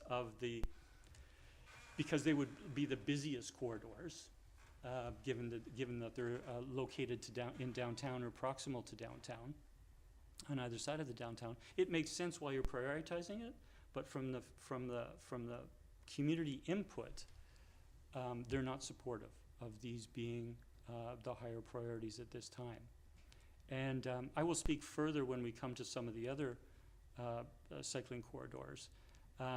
So this active transportation plan is has extremely valuable information for planning forward. It has it with the cycling corridors, it has it for the sidewalk priorities, and it has it for the crosswalk and intersection improvements. There's 56 recommendations, and we can significantly improve the active transportation in our community. But I don't believe we should be starting with the 5th Street protected bike lanes, and I'm supportive of the motion to remove it as one of the 9 priorities, but to leave it along with the other cycling corridors, because some of these corridors we've been speaking of are actually indicated on the long-term map that might be additional to these 9 priorities moving forward.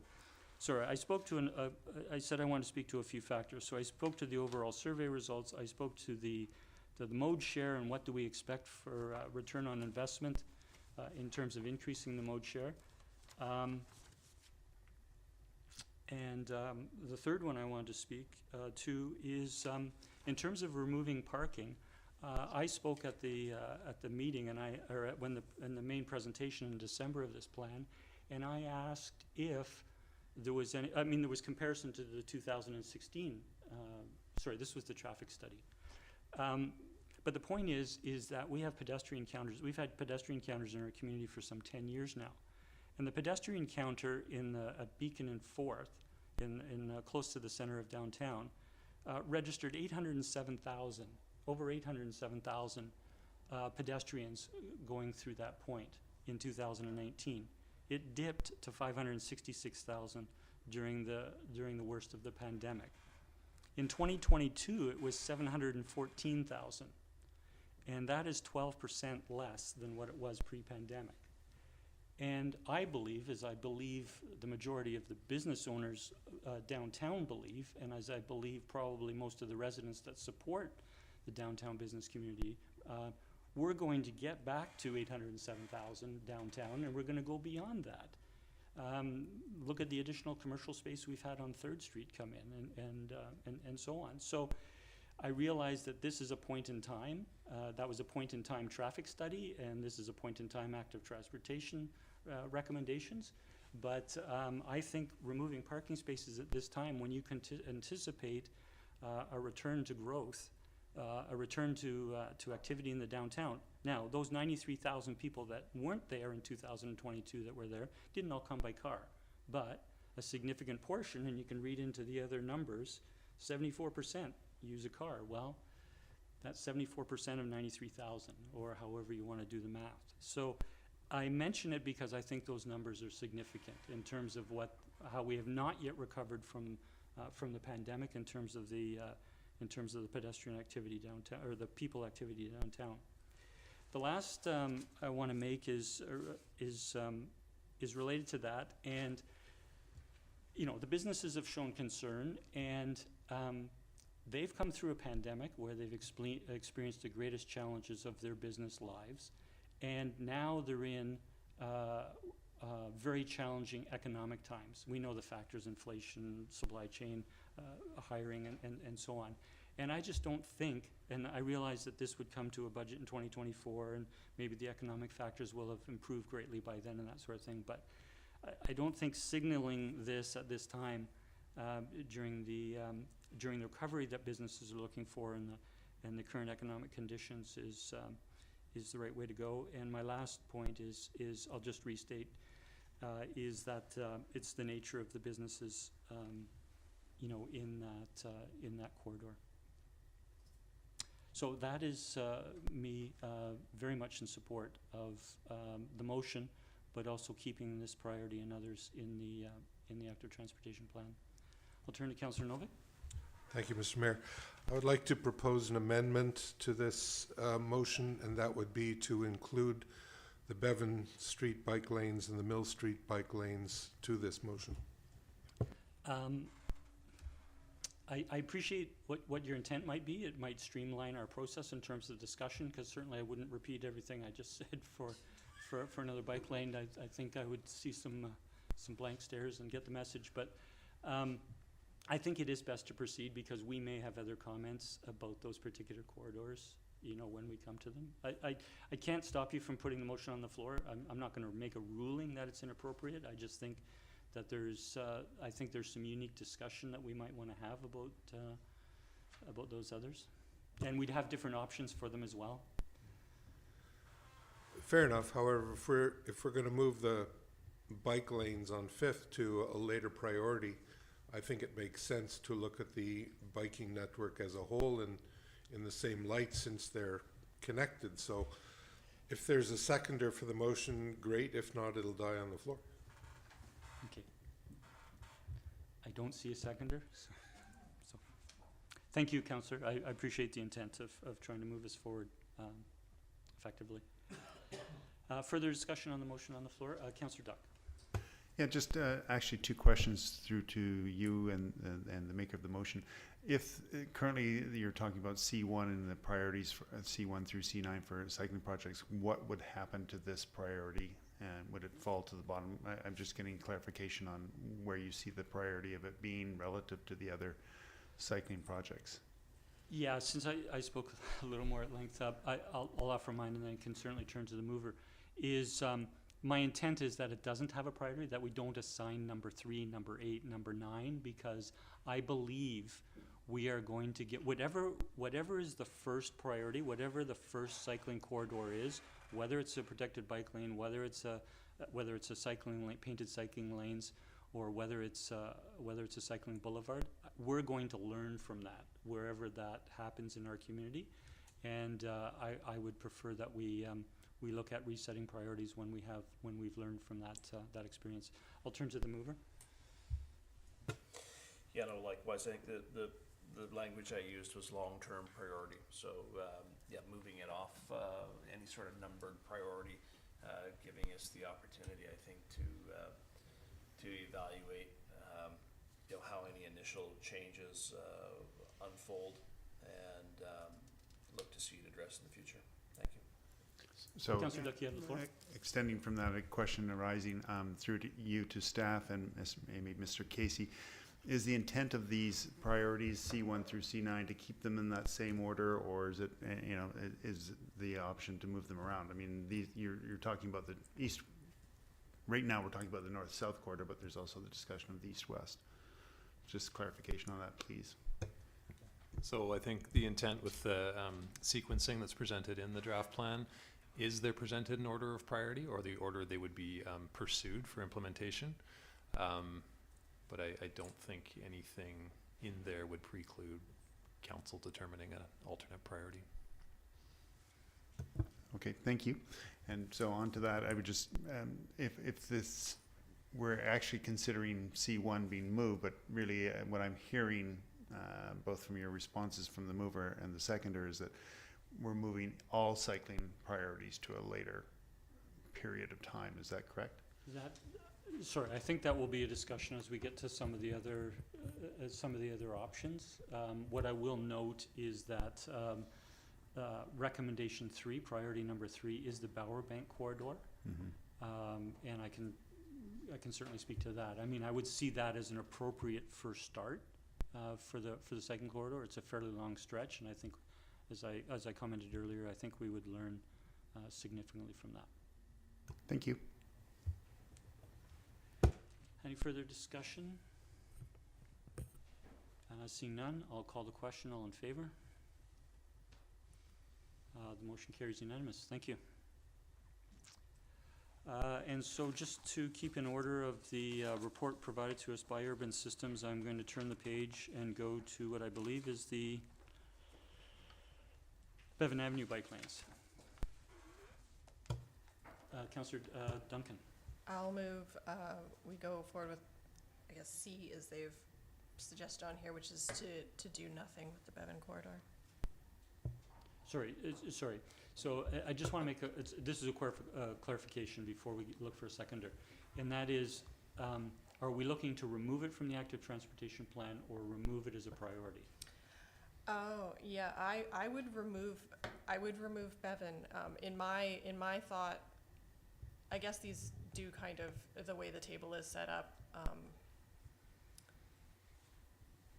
they have, you know, the alternative is no east-west connection, and it could be either Oakville or Bevan, and one could be dropped. But I would think to drop Bevan, and then the next discussion is then whether or not we then go forward with Oakville as an alternative east-west. And without moving to drop Bevan entirely, I think it still stays in there as a lower priority. So I was just phrasing that motion as remove Bevan from the options.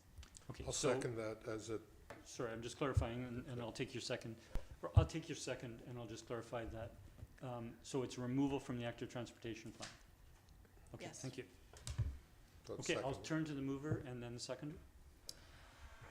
Yeah, I think this one, just looking at the way we've got the connections, Oakville and Bevan are kind of alternatives, and one or the other going in becomes redundant.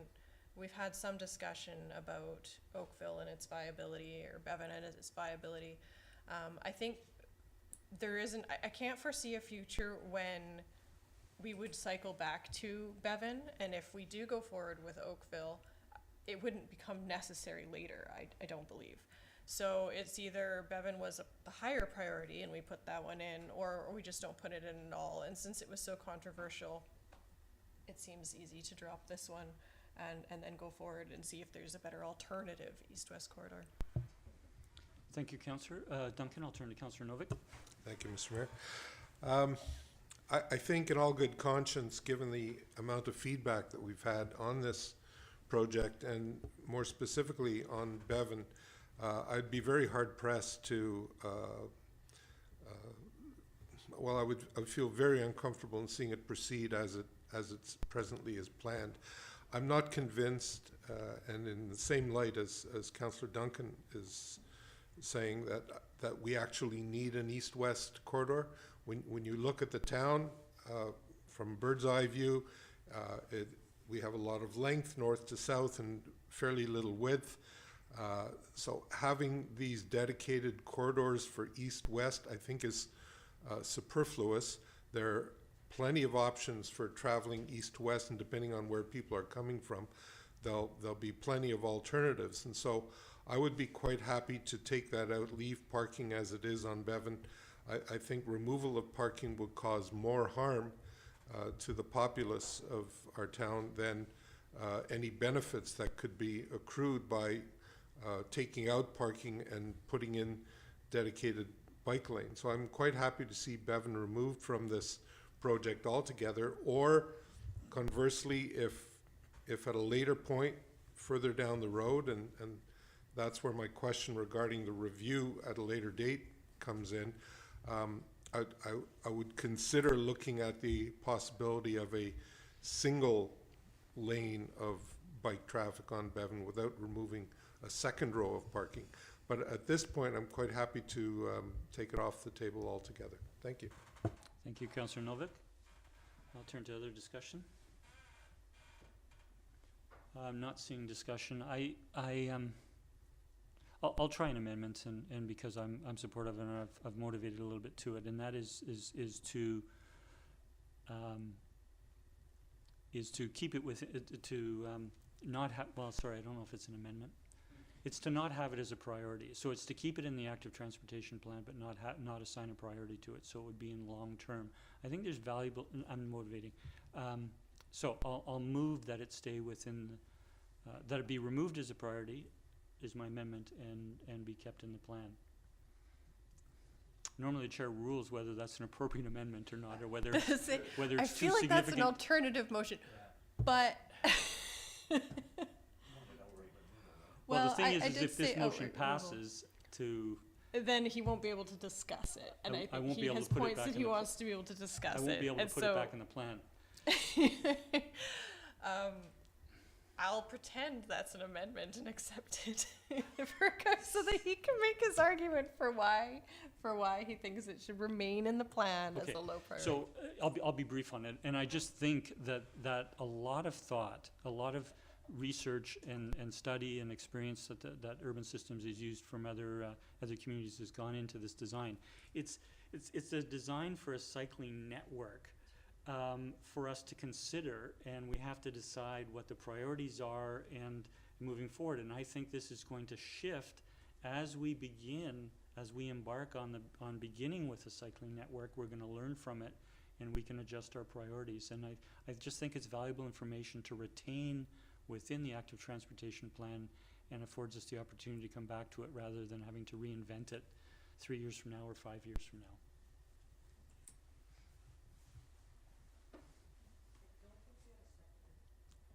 Sorry, Councillor Duncan second? Yeah. Councillor Garnett? I just need clarification because I just procedurally this is confusing to me because I thought the original motion was to pull it completely from the plan, so I don't know how you amend that without making a new motion. Okay, so I'm going to withdraw the motion if the seconder is in agreement. We will have to decide to defeat it, which will not remove it from the plan, and then take a. If it's removed from the plan, it's removed from the plan. I'm not going to try and have it come back into the plan. So I think I've motivated why I don't support removing it from the plan, and so I'll leave the original motion on the floor. Thank you, Councillor Garnett. I could always just withdraw my original motion, and then we can put forward your alternative motion. I'll withdraw my original motion. Okay, and I'll turn to the seconder.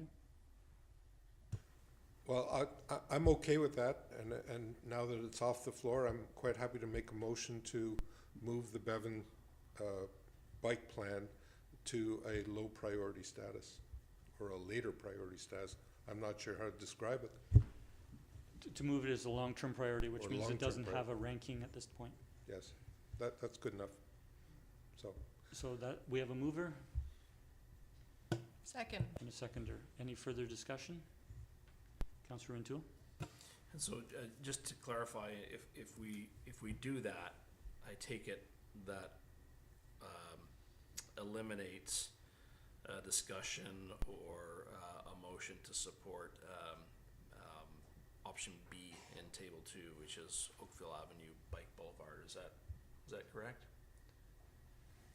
Because we'd be keeping both in the plan? No, we've just changed the priority of it. It doesn't, I don't think it prohibits us from considering an alternative to it after, if this motion passes. I would turn to. Yeah, thank you. Thank you, Ms. Nelson. Yeah, okay. I'll call the question. All in favor? Oh, sorry, Councillor Dutt. Yeah, just to Councillor Rintoul's point, as I said in my questions to Mr. Casey, that we have the sort of similar problem as to Cook Street in Vancouver, and I think there's much more potential for Oakville to be the connector east-west than Bevan is. The mayor raised the point of the connection to the Lochside Trail, which is easily accomplished through the back of the community safety building onto Oakville. So I would like to see Oakville stay in that. I think there's some changes we can make to Oakville that would make it, again, a much quieter, accessible bike path. Thank you. Thank you, Councillor Duck. And I think what I was trying to indicate was that if this motion succeeds in removing the priority and leaving it in the long-term plan, that council can have a motion arising to consider the Oakville plan replacing Bevan. It's an additional step, but it's appropriate for us to do that if council wishes. Councillor Garnett. Thank you, Mayor. I would have supported the original motion that Councillor Duncan put forward because I prefer the Oakville anyways, but as far as what your original rationale, I can't see this ever being a bike lane corridor. I don't see how it ever works. And I'm not a sightseer and I can't see into the future, but the way this community can only build so much in such a way because it's so small, and I don't see how this, given the nature of what's in that area, can ever be a bike lane.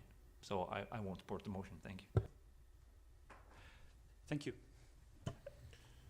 Councillor Novick? I'm not even sure what our current motion on the floor is, but I don't see why, if we accept this motion, that and we move the Bevan project to a longer term priority, that the whole question of how we address that can't be dealt with at a later date. I don't think there's necessity by having this motion on the floor now, or trying to deal with this first part of this motion right now. I don't think we're obliged to choose an option at this point. I think the whole point of moving it to a longer-term priority is to see if maybe there are other alternatives that can be conceived of, or maybe we'll decide 5 years hence that it shouldn't be done at all.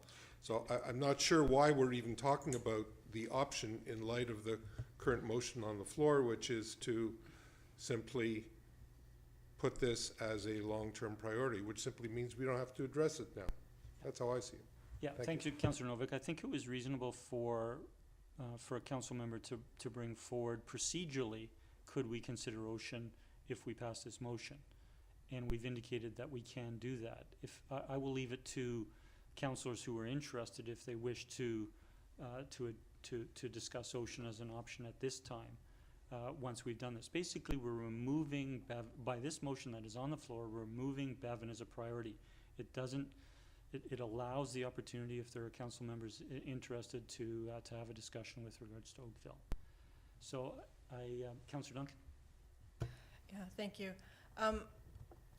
I guess just based on the comments I'm hearing from Councillor Garnett and, you know, Councillor Novick's kind of addressing some of them as well, that I think one thing we're looking at as a council, we might be looking as we go forward with the additional, with other sections as well, is what long-term, what moving it to the long-term plan means versus taking it out of the plan. And originally when I said take out of the plan, I was envisioning as saying, like, it was, you know, essentially a 10-year plan with a pot of money associated with it. And it does seem very unlikely that we would ever build it. On the other hand, this plan could go longer. It could get extended. And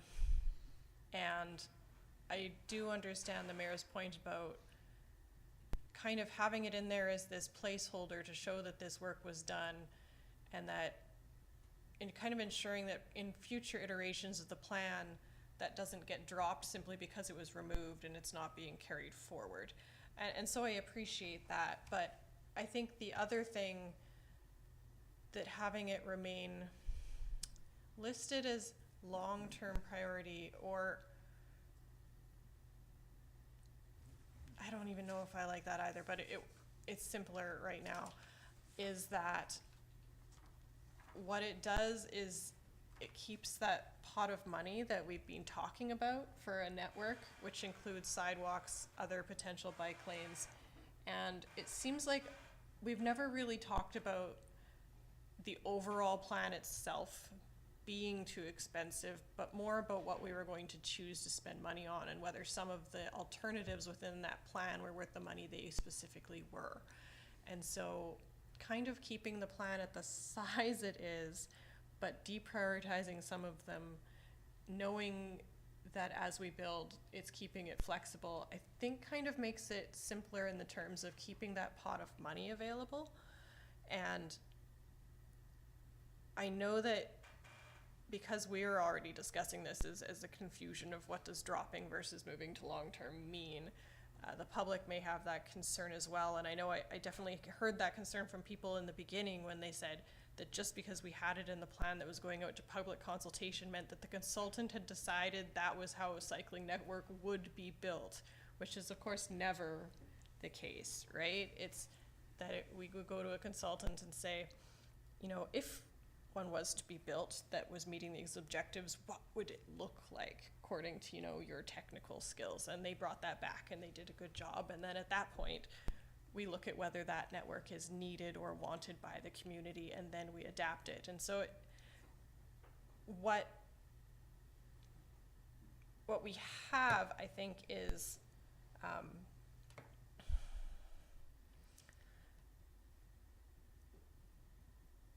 I'm forgetting where I was going this. So I think what we have is being able to say, putting something into long-term priority isn't saying that means that it's going to be built at the 10-year timeline. I think what it's saying is these were things that were evaluated as things that would have been within a cycling network if that was a priority for this community. If 15 years from now this community has a different demographic, that would be an optimum way to build it. But for now, that's not what this community is, and we'd like to keep that pot of money available to be flexible with this active transportation plan going forward. At least that's how I'm seeing this as we're going forward. Thank you, Councillor. I'm going to turn to Ms. Clary. Thank you, Mr. Mayor.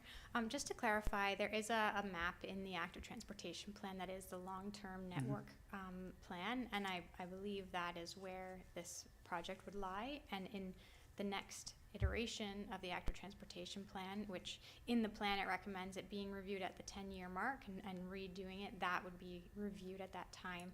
However, they will look at like where we actually are for our active transportation as a whole at that time, and if, you know, even if Bevan were removed now totally, it might come back up if there's a reason for it to come back up in the future. So as you're having this discussion, that's just something to keep in mind.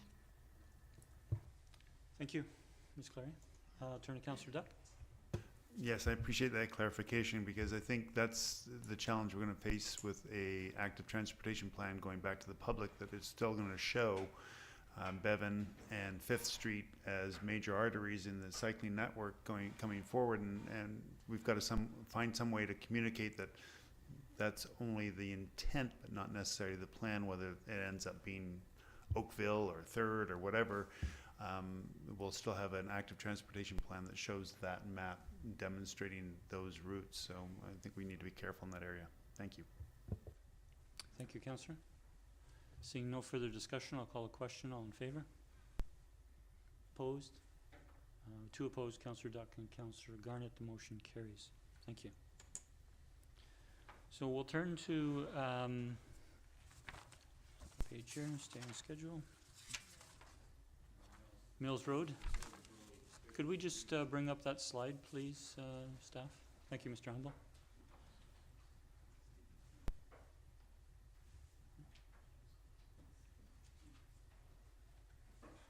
Thank you. And so, Councillor Novick? I would like to move option C on Mills Road. Okay, sorry, we've got... And that is do nothing. Do not pursue cycling facilities on Mills Road, and instead focus efforts on the planned Henry Avenue Bikeway Draft ATP cycling project to provide an east-west connection to Lochside Trail, approximately 250 meters south of Mills Road, as well as Amelia Avenue to the north. Second. So for clarification, it's removal from the plan.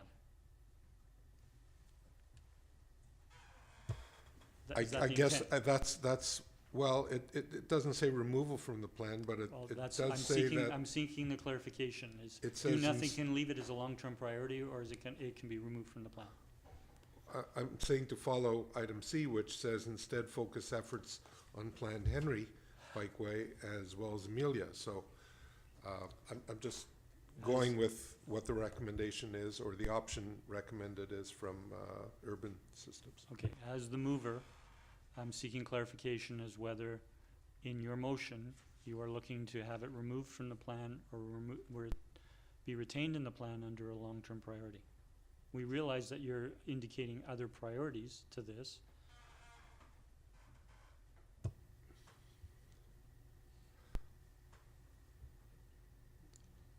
I'm not sure that the motion would satisfy either of those conditions.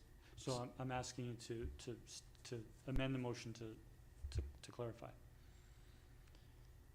We've had this discussion with Bevan, whether we were going to keep it in the plan or not keep it in the plan, remove it from the plan or keep it in the plan as a long-term priority. We have to have that direction in this motion for staff. I hear you about those two, but I think Mills Road is slightly different, and I think there's a benefit perhaps to maintaining some east-west mobility, but simply not using the Mills Road corridor, so using the others that are suggested in this plan. So I'm going to interpret, if I might, that your motion is to remove it from the plan, unless you consider otherwise. You're considering otherwise. Fair enough. I guess we can always come back and use other areas, so I'm okay with that. I concur. Thank Concur you. with removal. Okay, thank you. And I'll turn to the mover for motivation. Well, I think my comments were somewhat motivating. If not, yeah, we've just had so much feedback from residents and people working on Mills Road that I think putting bike corridors in there and the subsequent removal of parking would create undue hardship for the people there. And I think that there are other corridors that could achieve similar purposes. Even Calvin to the north would achieve similar ends. But I don't believe that Mills Road is appropriate for a bike lane in this project. Thank you. I'll turn to the seconder, Councillor Duck. Yeah, I concur, and for a couple of reasons. One is that through to when Mr. Casey explained this, there was a convenience of the bike path or the pathway connecting Fifth and Resthaven. I don't think that's a good reason. Mills doesn't go all the way through to Third, where Henry, Malaview, and Amelia do. So I think they're much better alternatives, as well as a number of care facilities that are on Mills and the requirements for visitor parking in that area. I don't think we can look at this as a viable bikeway. Thank you. Thank you, Councillor Duck. Other speakers? Seeing none, I'll call the question. All in favor? The motion carries unanimous. Thank you.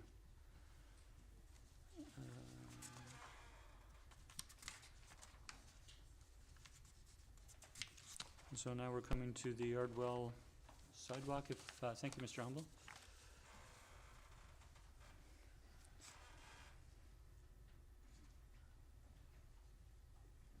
So I'll turn to Council's pleasure in terms of making a recommendation. Councillor Duck. Yes, I would move that we reduce the project prior to this, the item C on suggestions from urban systems. So move it to long term? Correct. Second. We have it moved and seconded. Please motivate if you wish. I think we've had enough feedback on this from residents, as well as just indications on this is an arterial way, but I think taking up the north side of the street with a sidewalk is not going to improve any pedestrian transit through this area. Thank you. Thank you, Councillor. I'll turn to the seconder. Yeah, thank you. Likewise, I think we've heard lots from this community in terms of the petition as well and the concerns that have been addressed.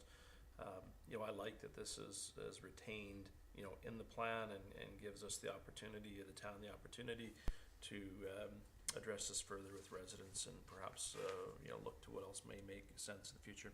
Thank you. Thank you. Councillor Duncan, then Councillor Garnett. Thank you. I'm going to vote against this motion because I would have proposed the alternative, the sidewalks connecting to the bus stops only, simply because I believe that having that bus stop be viable, particularly for people with mobility challenges who currently cannot use it. They can't get across the road and they must go several blocks out of their way in order to get off the bus there, would be a really important part of our active transportation plan. So thank you, Councillor Duncan. I'm going to turn. Oh, sorry. We did have another speaker. Councillor Garnett and then myself. Thank you, Mayor. Yeah, Councillor Duncan's hit on what I believe as well, and it's and not just that part of but also the connectivity to the park.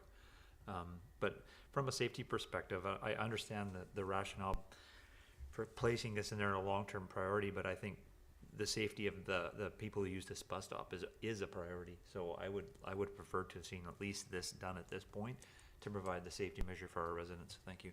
Okay. So I'm going to turn to staff, and this is procedural. So if this motion passes, it's removed from the. It's a long-term priority. Council could then pass a motion to direct staff to proceed with the sidewalk connecting the bus stop. I'm not sure why it says bus stops, but there's only one bus stop on Ardwell. But we could pass a motion for staff to proceed, because it's not the entire Ardwell corridor. We're removing that, but then we would be adding back in the sidewalk for just the bus stop.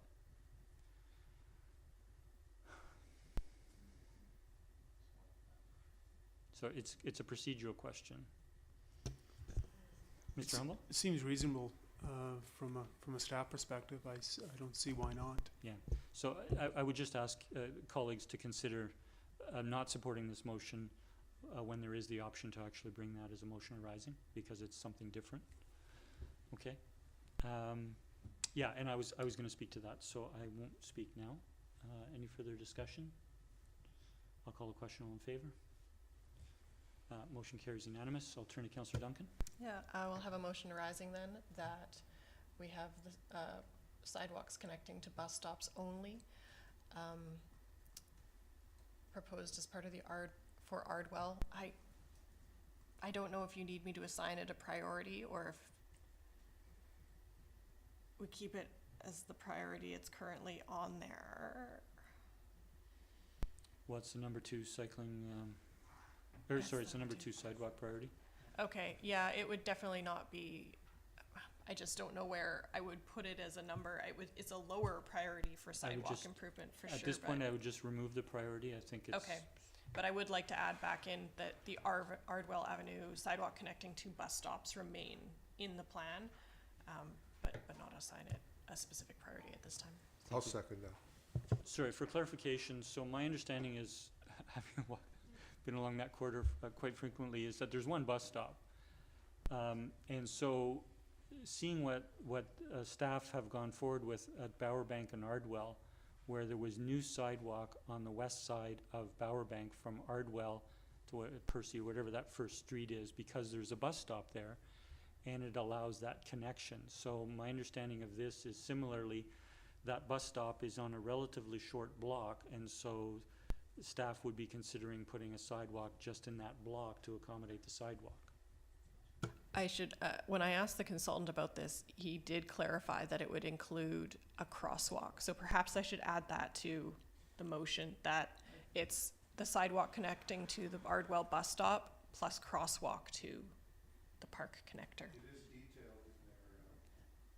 It is detailed in their plan as the crosswalk is in there. Well, and that's the thing that they had, kind of that chunk all is one. So I guess if we're just going to add that back in as a piece out, I'll make sure that crosswalk and sidewalk piece are considered as one, and that's the rationale for being able to put that in there. Otherwise, it doesn't make a lot of sense. So the wording of the motion can be for the bus stop, sidewalk, and crosswalk. If that's, yeah, thank you. Okay. Sorry, did I go to the seconder? Yeah, I'm happy with supporting this simply because it makes perfect sense to, if we're creating an active transportation plan allowing people to get around more easily, then it makes perfect sense to have that sidewalk at the very least to the bus stops. So I'm okay with this. Thank you. Seeing no further discussion, I'll call a question. All in favor? Motion carries unanimous. Thank you. Okay, we've gone through those 4 priorities. I would now turn to council if there are Point other... of clarification, if I may. Yeah, go ahead. This is perhaps a personal privilege, because I had felt that when we were discussing the east-west alternatives to Bevan, that there may be a motion arising coming, and there wasn't, but I'd like to put one forward at this time, if I may. No, absolutely. I was going to say if there's anything else, but go ahead. But please proceed. Thank you. For discussion, I'd like to talk about Table 2, Recommendation B, which is Oakville Avenue, Bike Boulevard. So moved. Second. We haven't moved and seconded. Council, we've been meeting for 2.5 hours. I'm going to call a 5-minute recess. We'll reconvene at 8:35. Thank you.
If we could reconvene now, please.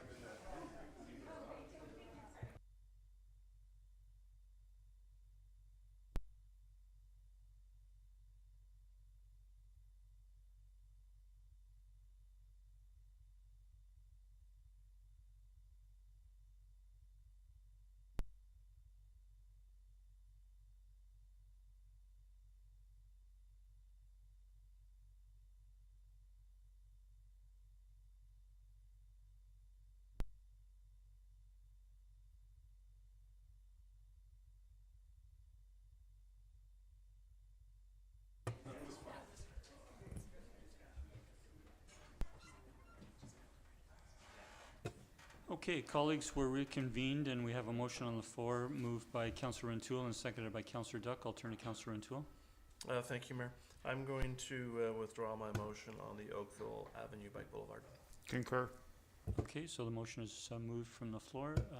Councillor Duncan.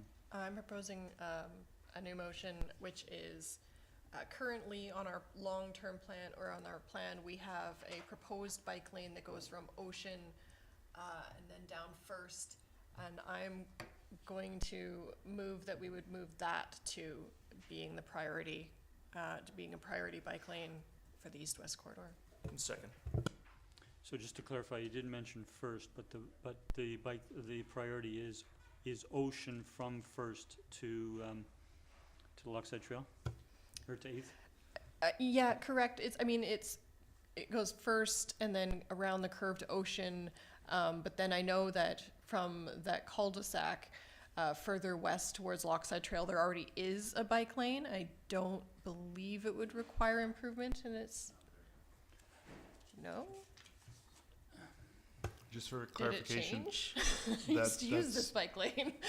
It's now town property and town yard is there, so the path has been moved down to back behind the community safety building, so that trail's been deleted.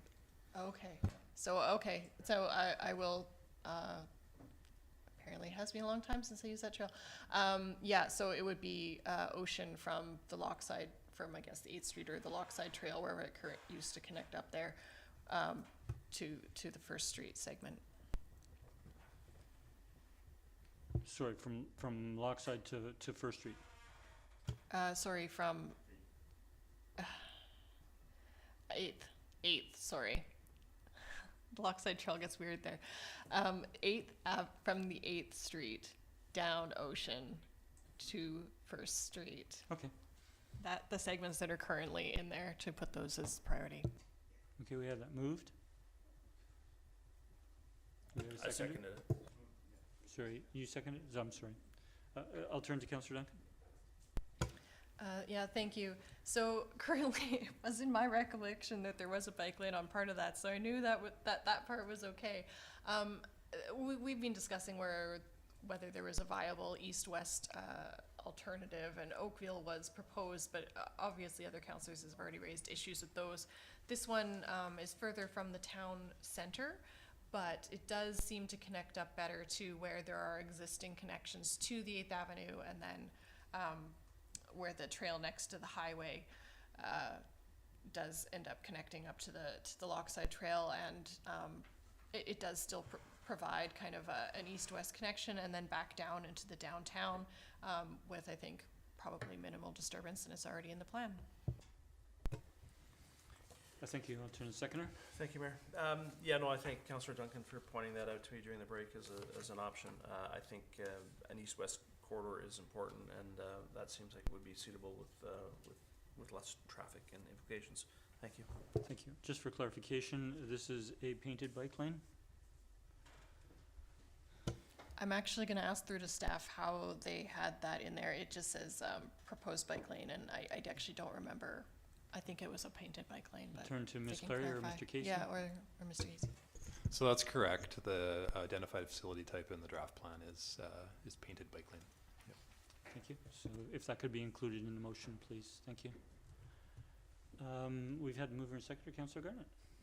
Thank you, Mayor. And that makes a fair bit of sense. We already have the traffic circle there as a calming measure at Fifth Street. So my only question or concern would be, perhaps staff can, through you to staff, would you have any concern with the potential interplay between cyclists and the staff town yard?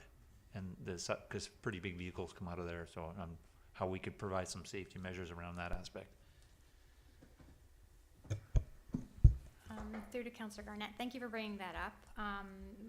In recent years, as you're aware now, the path connecting to the Lochside Trail was actually moved to Orchard Avenue because of the risk to people actually walking directly through the Public Works yard.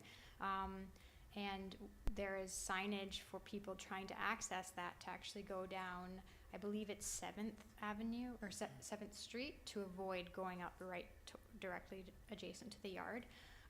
So it is something, all those streets are fairly low volume residential streets, so it might be a little bit of a jogged route potentially, but it's something I'm sure we could work around. Thank you. Thank you, Mayor. Just for clarification, thank you, Councillor. So just for clarification, is the CRD Lochside Trail formally come off the Lochside Trail that's parallel to the highway onto that path that is behind the CSB to 8th? Through to Councillor Mayor McNeil-Smith, I don't believe it's actually formally part of the Lochside Trail. The Lochside Trail turns at Weiler Avenue and connects at the highway at the overpass of Weiler. I don't think technically the Lochside comes through Sidney there. However, there is a connection to it, so there's signage to be able to connect to the Lochside Trail there. Okay, it was my understanding that was going to be, that change was going to take place, but I guess I can raise that at CRD. And to discuss it with staff, because I don't know if staff have a preference. It just seems if we're going to have a cycling corridor, I mean, we know we have bike lanes on Lochside south of the Ocean Traffic Circle. So if we're now putting in painted bike lane along Ocean to 8th, why wouldn't we just have a painted bike, continue the painted bike lane on 8th to that path that connects to the Lochside Trail, and have that considered the Lochside Trail, and signage and then roadway infrastructure would show that. Maybe that's a discussion for another time. We have this motion on the floor, and maybe those details can be worked out at a later time. Okay, any further discussion? Councillor Dutt? Yeah, I favor this as well. Yes, there's the challenge around the works yard as to what we do there, but there's also a connector path through to the Weiler neighborhood that goes behind the soccer fields that could be upgraded to a bike path and allow that kind of connection through that way versus coming down Lochside Trail on the busier part of the road. Thank you. Seeing no further Ms. Clary. Thank you. I did want to clarify that this route, painted bike lanes along this route, also would impact parking. So that it will be a bit of analysis by urban systems. And as far as next steps for bringing it back, are we anticipating to go to another round of engagement for this bike corridor? Or are we just accepting it as one of the priorities in the network? Sorry, I'll turn to the mover and seconder because they made the motion, but I have my view, but I'll turn to them. Yeah, I wasn't going to assign, I don't think I would move it up to being the priority east-west corridor, but simply to identify it as one of the priorities in the network. Rather than some of the ones that we've dropped, that this would be, I think, one of the ones to move up before some of them. If we could consider the language unassigned priority, which leaves it as a priority but not in versus long term. Given the other changes that we've made, I think there's going to be some consideration on priorities. Thank you for that. Just also for further clarification, would staff be required to do some form of engagement on this corridor before it were to be built, if it is built, like within the next 10 years, before the next active transportation plan is developed? I'm going to answer yes, but I wanted to make those comments after these motions on particular corridors were passed, and make it in about the active transportation plan in general, in terms of your next step recommendations? Okay. Okay, so any further questions? Seeing none, I'll call a question. All in favor? Motion carries unanimous. Thank you. Okay, so we've covered off, I think, we've covered off that. I'm going to turn to, I have a couple of matters that I'd like to raise that might give direction to staff if we have a successful resolution. But the one is given we have changed priorities, we've removed 1 and 2 into long-term.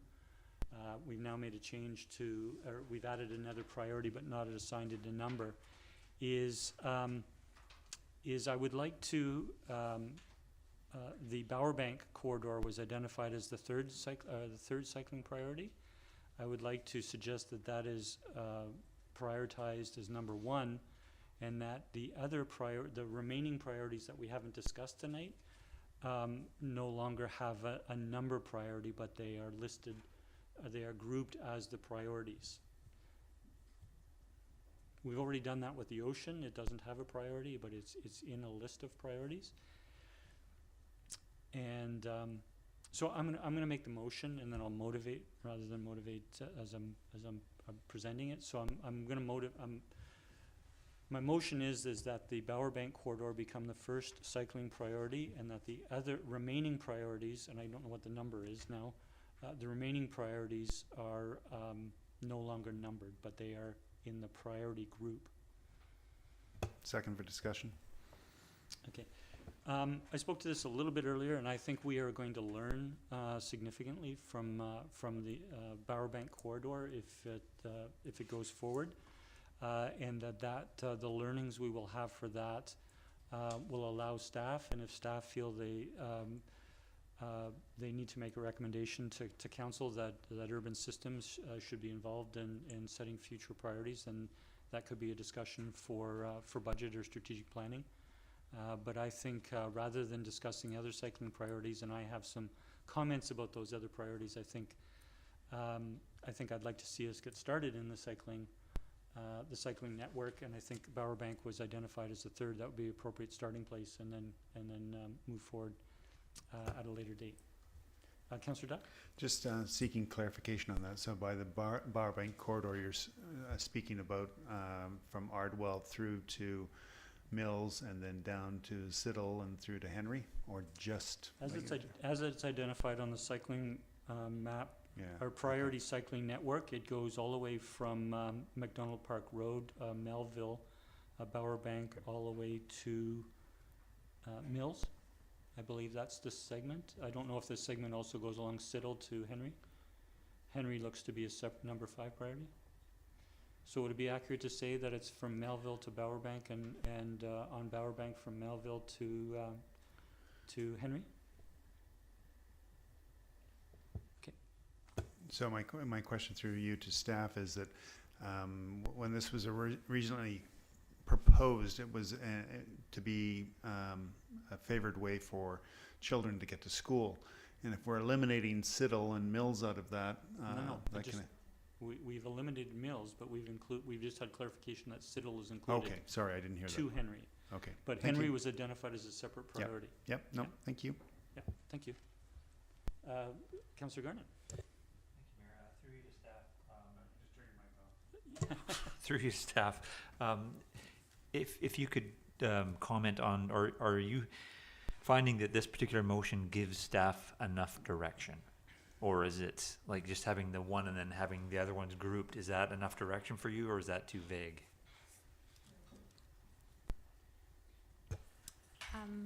Through to Councillor Garnett, I guess the idea of the active transportation plan was to have a set of projects that staff could just kind of work through. This wouldn't necessarily lead to that. Like, it seems like we'll have to come back and get more clarification at a later date. I'm not sure if Mr. Casey has any other information, if other municipalities have done it this way. So thanks. Yeah, so most commonly these active transportation plans in other communities do have a list of priority projects. Some choose, well, go through a process to determine a sequencing and an order, 1 through whatever it might be. Others remain completely sort of silent on which one comes first, which one comes second, and then entertain that through a subsequent process. I'm not sure I can think of any that we've done where there's a number one and then just a pool of the other priorities, but that's not to say that can't be done. Would staff prefer that we have a list of priorities? Like, would you prefer, in terms of wording, like this is what we want first? We've taken 2 out that we say are long-term, but then say the rest that are still in there can be numbered in the sequence they're in. Would that make it easier for staff?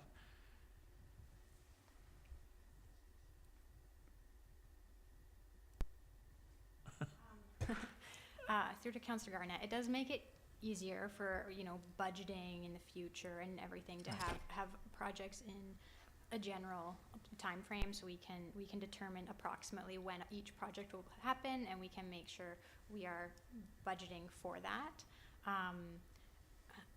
However, if this is how council wanted to move forward, we would have to find a way, perhaps maybe an annual budget allotment, and we can figure out what projects are built that year based on that. But it does make it more challenging for staff to prioritize, well, because we're not prioritizing right now, but it's, you know, doable.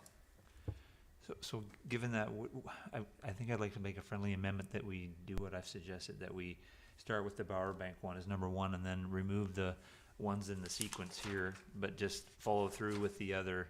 I think there'd be like there's 9 total, so we've taken 2 out of 7, so 6th in the order with which they appear. Would that suffice? I'm looking for a seconder, I guess.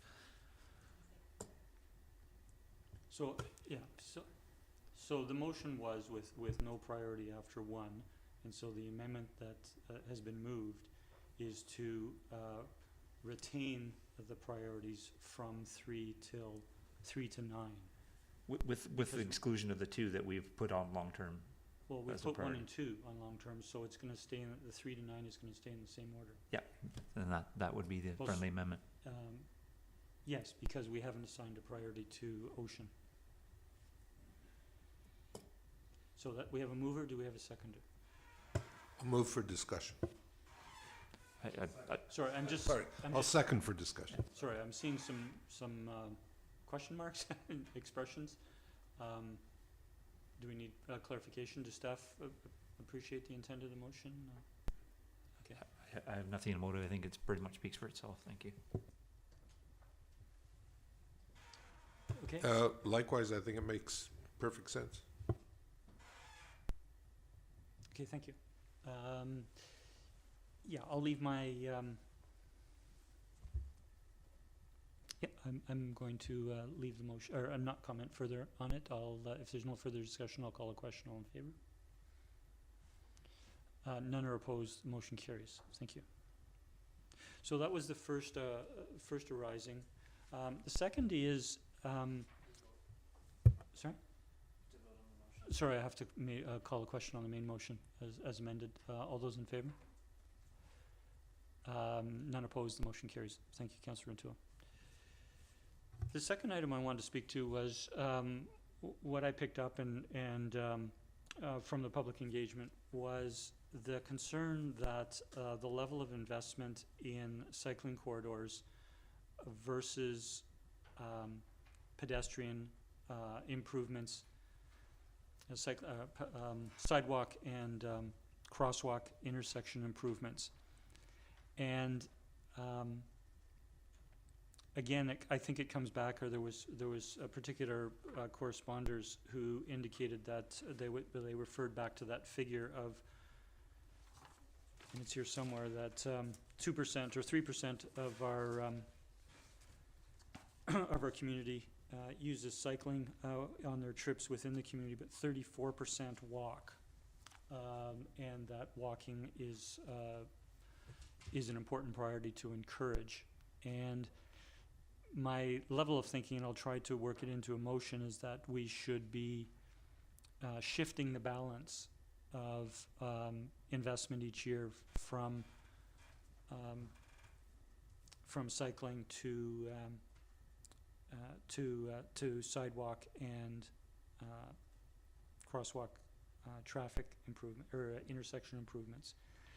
The challenge with that is that the budgets for the cycling corridor vary each year, and when you look at it in terms of what the budget and the budget amounts for the sidewalk corridors vary substantially from year to year. So while I didn't do all of the additions, I can see us spending, if we were to follow the priority list for the cycling corridors and follow the priority list for the sidewalk corridors, is that some years we're going to be spending a lot, and other years we're going to be spending maybe half as much.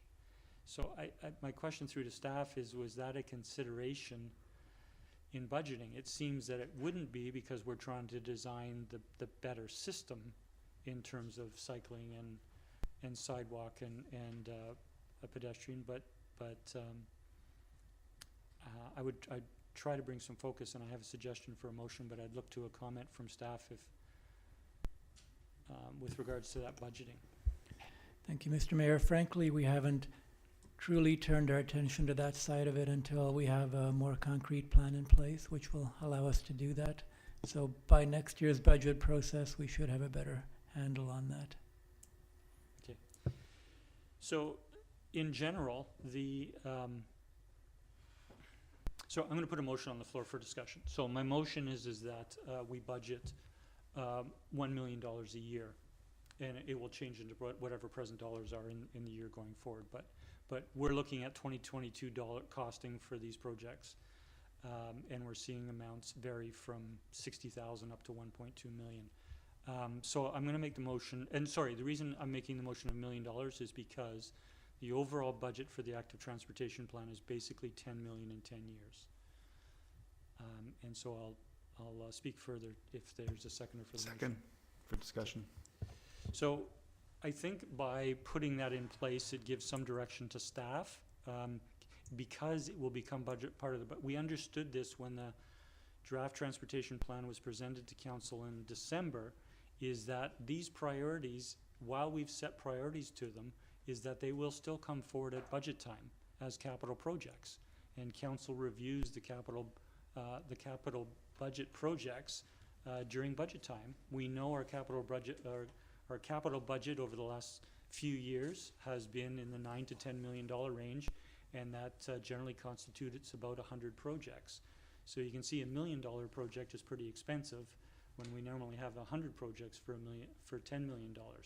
So, but I think given what the costing is for the Bowerbank project, for the Bowerbank cycling project, is that leaves more than might be anticipated than just the first priority of sidewalk in the first year, and thus we could be advancing sidewalk and intersection improvements faster than the priorities in the active transportation plan. And this is coming from the input, and quite frankly, I strongly support that. I would like to see us, for example, there are 12. Sorry, that's my motion. Do we have a seconder? I did second already from discussion. Okay, thanks. So there are 10 there is a recommendation in the 56 recommendations section of the report to do one crosswalk improvement a year for 10 years. There are 12 crosswalk improvements in the active transportation plan. Many of them look like very worthwhile projects, and I just don't want to wait 12 years to do that. And if we are going with a cycling corridor, a cycling corridor, a boulevard project, which is less expensive than the dedicated bike lanes, protected bike lanes, then we are able to advance those sidewalk and intersection projects faster. So that's my motivation. Councillor Dutt? Yeah, I support this motion because I think it's important to identify funding for these different projects. I think we will find that there will be more than adequate funding for cycling infrastructure over and above pedestrian infrastructure, just because that's the sort of the flavor of the month. And so some years we're going to be able to fund things through infrastructure, cycling, or active transportation infrastructure funding, which will be more available for cycling than it will be for pedestrian. So I think it's important that we tie the number in there. Thanks. Thank you. Councillor Garnett? Thank you, Mayor. I do agree with the caveat that I think, just because we have more money available to spend, we also have to be cognizant of staff resources, because we may have the money to spend it, but we may not have the ability to actually get these things followed through with, and that's just something to keep in the back of our minds. Thank you, Mayor. Thank you, and that's a consideration we have at budget time, so thank you for mentioning that. Councillor Rintoul? Yeah, no, if this helps staff, then I'm fine with it.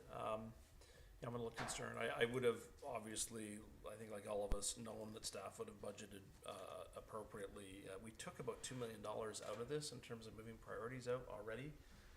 So your numbers, I don't know if they took that into account, but I'd rather not belabor this. I'll support it. It goes into what is sort of a draft final plan. If that number is too high on reflection, then I guess it could be changed. But I'd like to see us move forward with the meeting. Thank you. So, thank you. So a question through to staff is this motion might change one of the 56 recommendations that says move forward with 1 crosswalk a year, or move forward with 2 sidewalks a year. I mean, there's 20 sidewalks in 10 years. And quite frankly, it's wanting to give staff that flexibility, appreciating the level of spending, that investment. We're looking, we're basically, in approving this plan, looking to spend $10 million in the next 10 years. We may not do that because of the budgeting conditions or economic conditions or whatever, staff resource conditions, but that is all fleshed out during the budget process. Mr. Hisik. Thank you, Mr. Mayor. This is very useful in letting us know what council might be comfortable with, and as you say, it'll allow us to bring back a prioritized project list at budget time. Thank you. Seeing no further discussion, I'll call the question. All in favor? None are opposed. The motion carries. Thank you. That completes the other points I wanted to bring forward. Are there any others? Councillor Garnett. Thank you, Mayor. I was hoping to, I spoke to this earlier. I was hoping to make an amendment to one of these sidewalk priorities, and I was hoping that we could move that number 15 under sidewalk priorities would be Kenora Road to Barnes Place. And I actually was hoping that we could move that up, at least just staff's on what they feel would fit best, but I would like it moved up on the priority list somewhere inside the top 10, just because in many of these sidewalk, I'm motivating. So if you want to make a motion, put a motion on the floor. That's the motion. Second. Sorry, can you just restate the motion? Changing it from Kenora Road to EPCO to Kenora Road to Barnes Place on the sidewalk priority. What does that do to the priority list? Yeah, sidewalk priority number 15. And sorry, okay. We have moved and seconded. Any further motivation from the mover and seconder? Yeah, sorry for motivating early on there. Go ahead.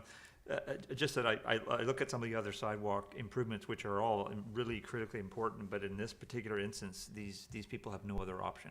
There is no safe place for them to get to where they need to go to in terms of walking with their children, their dogs, or seniors, or whatever have you. So I think, from that perspective, I think it's incredibly important that we address this issue. Thank you. Thank you, Councillor. The seconder. I concur with my colleague. I think it's another important project also to do on the west side, just to demonstrate that we're working there as hard as we're working over here on this side of the highway. Thank you, Councillor Duck. Seeing no further discussion, all in favor? Motion carries unanimous. Thank you. Council, sorry, I will turn to colleagues if there's any other items to be brought forward that may give consideration to amendments to the active transportation plan. If there's none, then I'd like to turn back to Ms. Clary, and just if you can step us through your 2 recommendations at the end of your report, please. Okay, thank you. So I guess the first recommendation is still to authorize to proceed with finalizing that draft active transportation plan based on the council-directed amendments that were just made. Okay, so just before, so I would look for a mover of that recommendation. So moved. So moved. I'll second. And second, for clarification, do staff, based on what they've heard tonight, and I realize that, you know, staff may need to gather before they can answer this, how long that might take to come back to council? 2 weeks, 4 weeks? About 4 weeks, most likely. Okay, no, that's helpful, thank you, just as a guideline. I'll turn to the mover and seconder. I would only just make sure that my colleagues have no other amendments that they would like included in here before we go to that point. So just to clarify that. Seconder, I'll call the question. All in favor? Motion carries. And the third motion? Just point of information, there's a second recommendation there, but it's on a timeline, and I think we need to amend it a bit, but I would. Sorry, the motion that was just passed was that the draft final active transportation no, plan. No, it was number one, the staff be authorized to proceed with finalizing the active transportation plan with all the amendments that we made. So we need to do number two. Okay, sorry, if we could move forward on number two. So I so move that the draft final active transportation plan be presented to council for final review before the final 2-week public period occurs, and from what I understand from staff, I would say that would happen in a month timeline. Sorry, I was asking the question about recommendation 2 instead of recommendation 1. Second. You haven't moved and seconded. Any further discussion? All in favor? Motion carries unanimous. And now the third recommendation.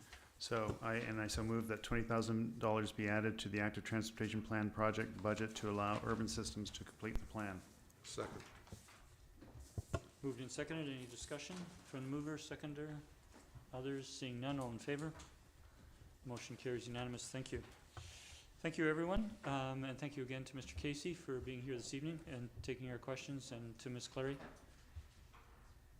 And so we'll now continue on our agenda. We still have a fair number of items, council, to move through. I'm just going to clear my deck of transportation here.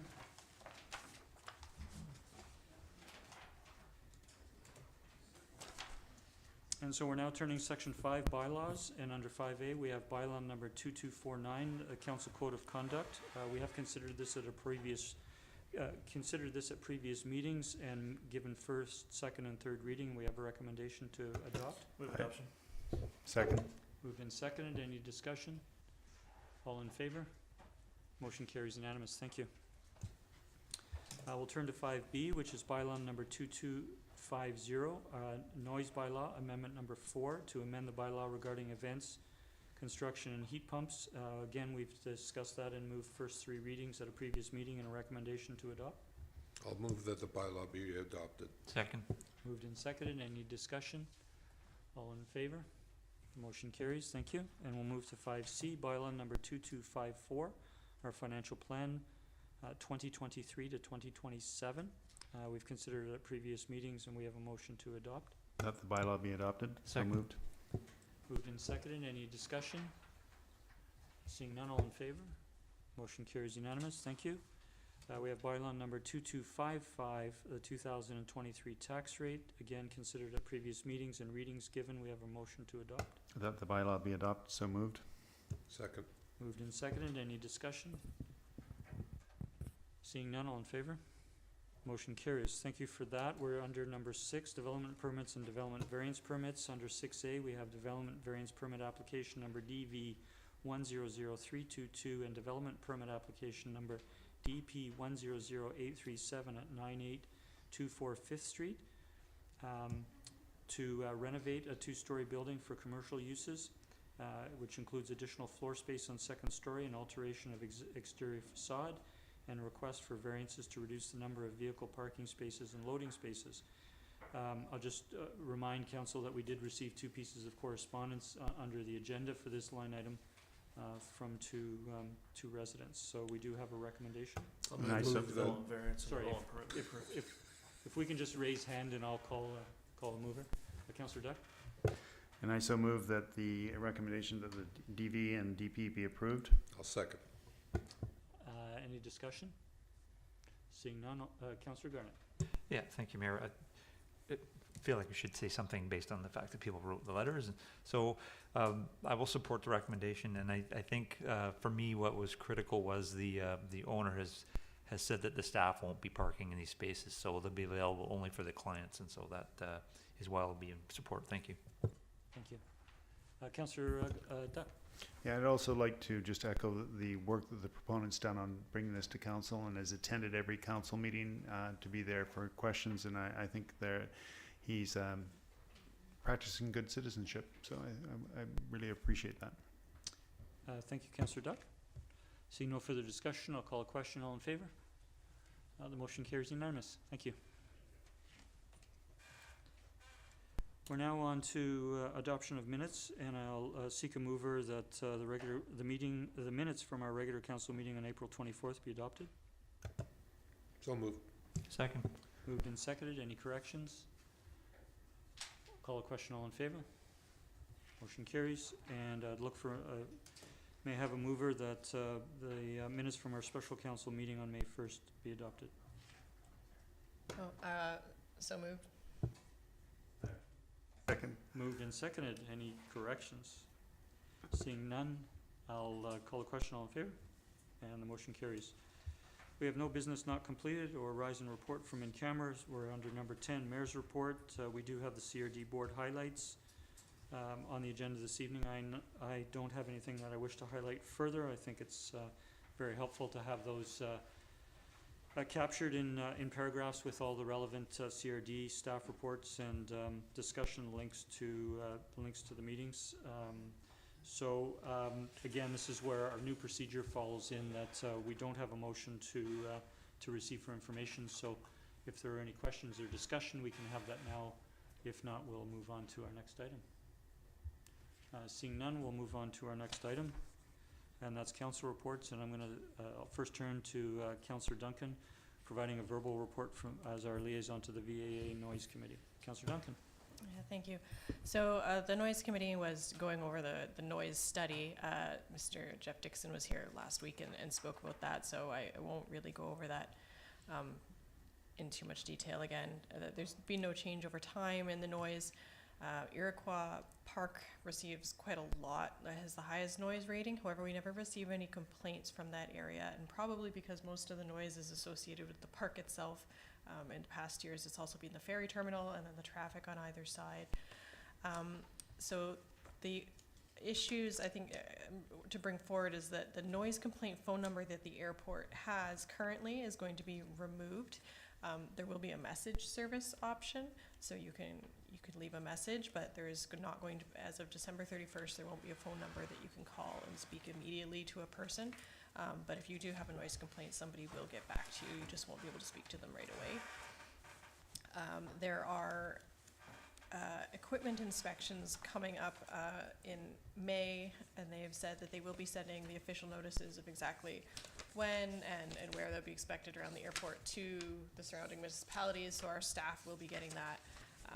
And presumably our communications manager, if our citizens will be affected, will be putting that out. But that was just a heads up that in May there may be changes in the type of noise people hear from the airport, and potentially, therefore it might sound louder to people. But it's just going to be equipment inspections and running that. 2024 is when there's going to be big changes in the noisescape. And so that's going to be the large dirt berms that are currently there are going to be moved, and of course they're going to be constructing, it's the runway and the new tower. So there will be public notices sent out at that time and more communications sent out to municipalities, but heads up on that. There's also being modernization. It's already happened at the Vancouver airport.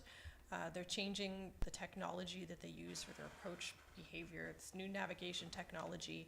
And that may change the way that planes approach here over Roberts Bay. And again, not necessarily going to change noises, but people may see a difference in the way planes behave, and I guess we'll see whether that changes how they hear noise. And I had 2 items from the SBIA meeting that came after that I did not remember to add to the agenda, and it was just very briefly. That they are going to have a gift card promo that comes out that's applicable to all the participating businesses in Sidney, so it's not just store specific, and they'll have participating businesses that participate in that. And of course, Pride Month is coming up. I think our second one in June, and it sounds like they're planning an even bigger one than they had last year. So that'll be the next big exciting event that they have going on. Sorry, the BIA is planning that? At the BIA, yeah. Thank you for those updates. Again, we won't have a motion to receive, but if there are any questions for Councillor Duncan or discussion. Seeing none, thank you for the updates. We appreciate them. And now I'll turn to Councillor Rintoul with a verbal report as our liaison to the Memorial Park Society. Yeah, thank you, Mayor. Just briefly, Councillor Garnett and I attended the annual general meeting of the Memorial Park Society. Ms. Warner and the MPS board spoke this evening to that AGM and their Q1 financials, so I have nothing further to add, and I thank them for coming before council. Thank you. Thank you. Thank you for the update. Any discussion or questions from colleagues? Seeing none, we'll move to Councillor Garnett's reports, and he's providing a verbal report from the Sidney Museum and Archives. I did it again. Thank you, Mayor. Attended the latest AGM and board meeting. We're both on the same day, April 15th. Just to let everybody know, the new executives that were elected at the AGM, the chair will be Ms. Shannon Newstater, Vice Chair Ms. Susan Mercer, Treasurer again will be Mr. Wayne Leach, and Secretary Ms. Heather Corbett. I'd like to thank these individuals for stepping up to lead the museum board. And I would also be remiss if I did not thank the outgoing chair, Mr. Bob Jones, for his work leading the museum and his many contributions as a member of the executive. He's served up the amount of terms he's allowed to serve. He was, before, when I took over as liaison 4.5 years ago, he was vice chair, so he's been actively involved for a long time, and he will be missed in those roles. From a financial perspective, the museum has had an excellent first 3 months of the year. They've taken in over $31,000 in visitor donations, and just as a perspective, for 2023 they budgeted for $37,000, so they're well on pace to exceed that. So I'm hopefully not jinxing that, and hopefully this pace will continue on. The next exhibit, which is up and now and running, is the snapshots of the Saanich Peninsula. I've been through the exhibit myself a couple of times now. It's well worth a visit, even if you're not a photography buff. The photographs are stunning, actually, and the entire exhibit is a real testament to the amazing group of talented photographers we are fortunate to have on the peninsula. I would like to personally thank all of the artists who've shared their work to make the exhibit possible, with a special thank you to Executive Director Michael Goodchild. It was his brainstorm, and as you may recall, he was working as the only staff member through all of this. So another big shout out also to the volunteers and board who helped support get this off the ground. He's kind of beaming about the exhibit, so it's been great. And I'll segue into the staffing at the museum. And the good news to report is all positions have been filled as of now. So 2 weeks ago, the outreach and volunteer coordinator position was filled by Charlotte Collar. Last week, the museum assistant, which is the summer student position, was filled by Orion Denroche. And happy to say that this Wednesday, Jessica Payne will be assuming the role of assistant director. And this is coming at a rather fortuitous time, and I'll speak to that in a second. I'd like to, but first want to thank them all for coming to the community to take on these roles and wish them the best in moving forward. They also do at this time still need volunteers for their front desk, so if you're community centered and you want to help out, reach out through their on their website, or you can actually just drop in the museum. Yeah, and the reason I speak to the fact that this is so critically important that the staffing roles have all been filled is that as of next Monday, our Executive Director Michael Goodchild will be taking a 5-week leave of absence because he and his wife are expecting their first child any day. So I want to wish them all the best in this future endeavor, and that is it for me, Mayor. Thank you. Thank you, Councillor Garrett. We appreciate the positive update. Any discussion or questions for Councillor Garnett? Seeing none, thank you for all those reports. We're now turning to committee reports. We have the committee of the whole meeting from May 1st. Councillor Duncan was the chair of that meeting. I'll turn to Councillor Duncan to move the minutes and the 6 recommendations. Okay. Move that the minutes be received. Second. Moved and seconded. Any discussion? All in favor? Thank you. Motion carries. Councillor Duncan. All right. Move recommendation 1, the development variance permit committee recommends, and I so move.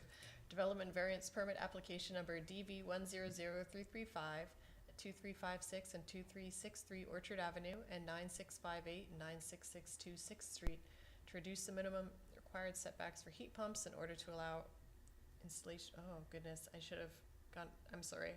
I think- started from the top and I didn't even read the recommendation. I but think you can just start from the recommendation. just read the Just recommendation. start from the recommendation. Oh goodness, I'm sorry it's late. That owners and tenants in occupation of property within 75 meters, 246 feet of 2356 and 2362 Orchard Avenue and 9658 and 9662 6th Street be notified regarding development variance application number DV100335 to reduce the required minimum side setback for heat pumps, and that any written correspondence received be forwarded to council at the time of consideration of approval of the variance. Second. Moved and seconded. Any discussion? Seeing none, all in favor? Motion carries unanimous. Thank you.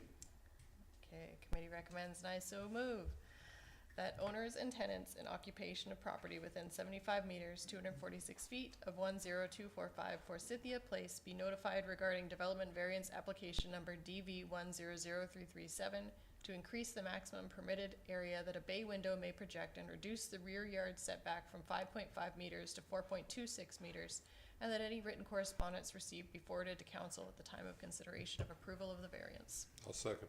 Moved and seconded. Any discussion? Seeing none, all in favor? The motion carries unanimous. Please continue. Go to recommendation 3, that staff continue to allow the parking delineators to fade and not replace them as they are removed. This is regarding the 2022 Downtown Parking Study Report number 2. I'll second that. Moved and seconded. Any discussion? All in favor? Motion carries unanimous. Okay, recommendation number 4, also regarding the downtown parking study, is that staff be authorized to convert First and Second Streets between Oakville Avenue and Beacon Avenue to a 1-hour time limit. I'll second. Moved and seconded. Any discussion? Councillor Duck.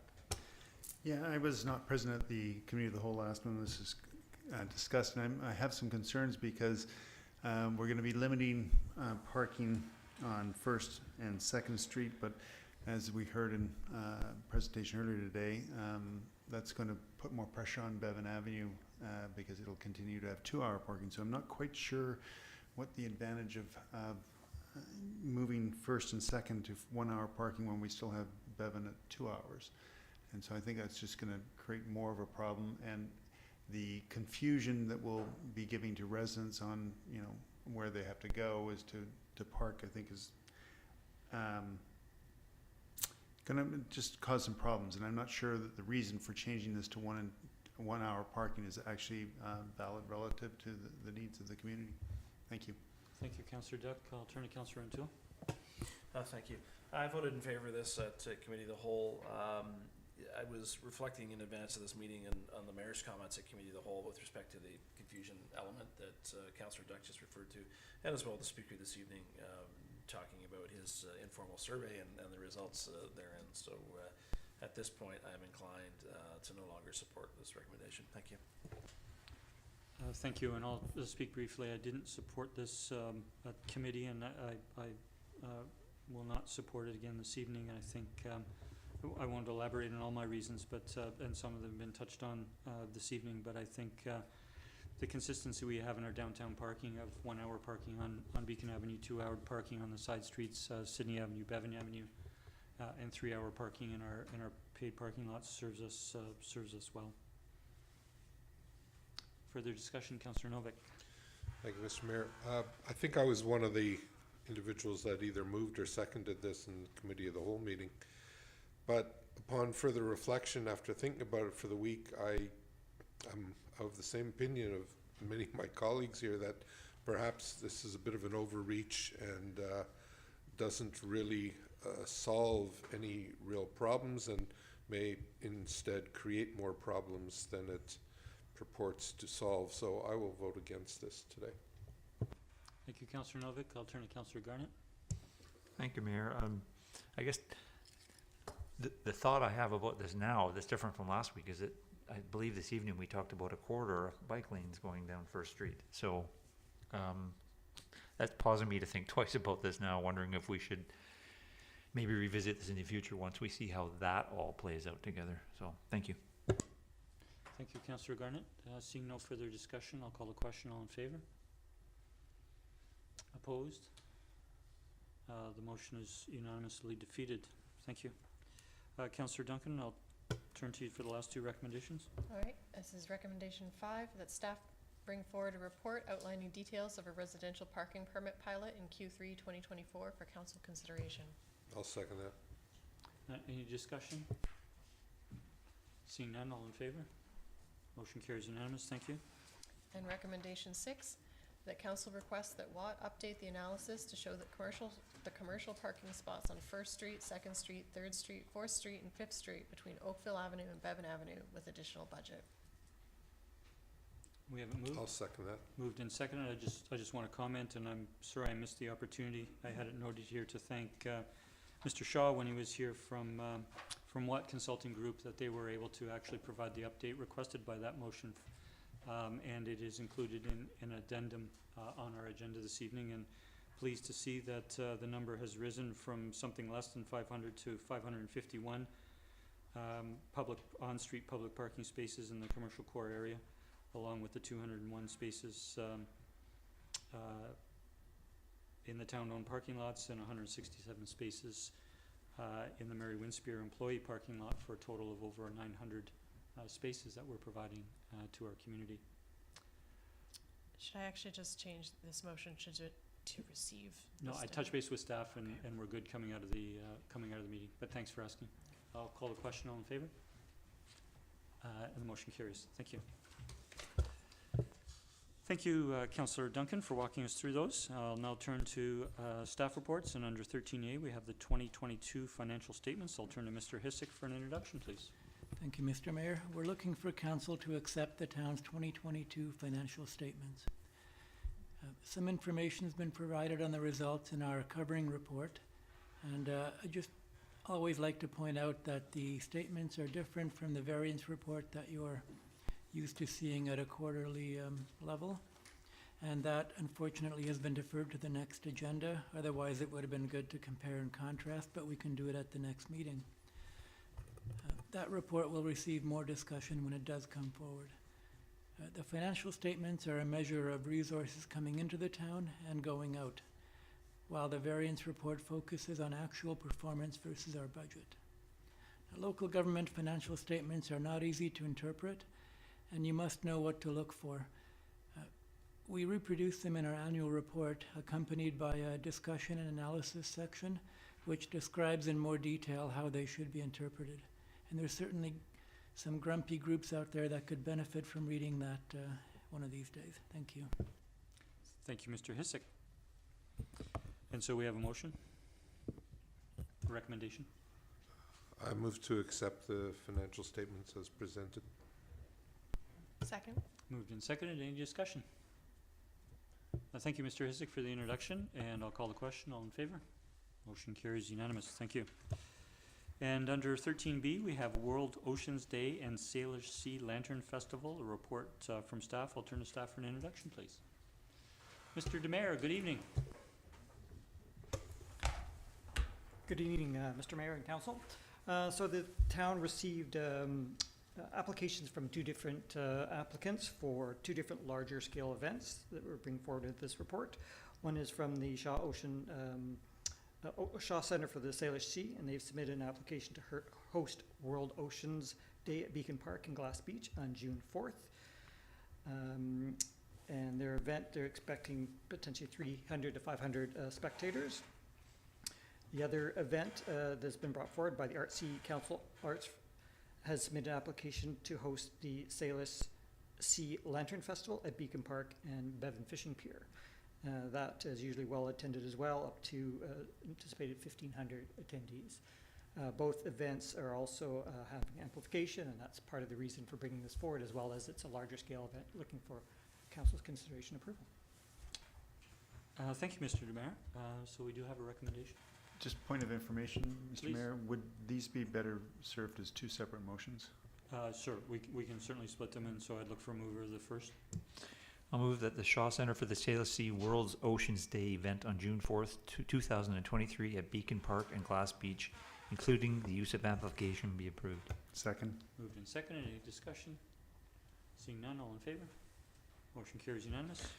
And I'll also move that the Artsy Community Arts Council Salish Sea Lantern Festival event on August 26th, 2023 at Beacon Park, the Bevan Fishing Pier, including the use of amplification, be approved. Second.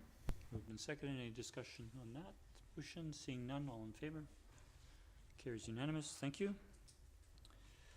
We have no items under the correspondence section under 14, so I'll move on to 15. We have 7 letters of correspondence under correspondence for information. As we're now proceeding, we no longer have motions to receive for information. By virtue of being on the agenda, they are received.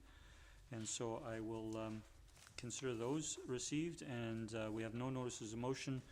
Motion to go on camera. We've completed our business this evening, Council. Motion to move to adjourn. Thank you to staff, and we have a motion to adjourn. I'll look for a seconder. Second. All in favor? We are adjourned. Thank you.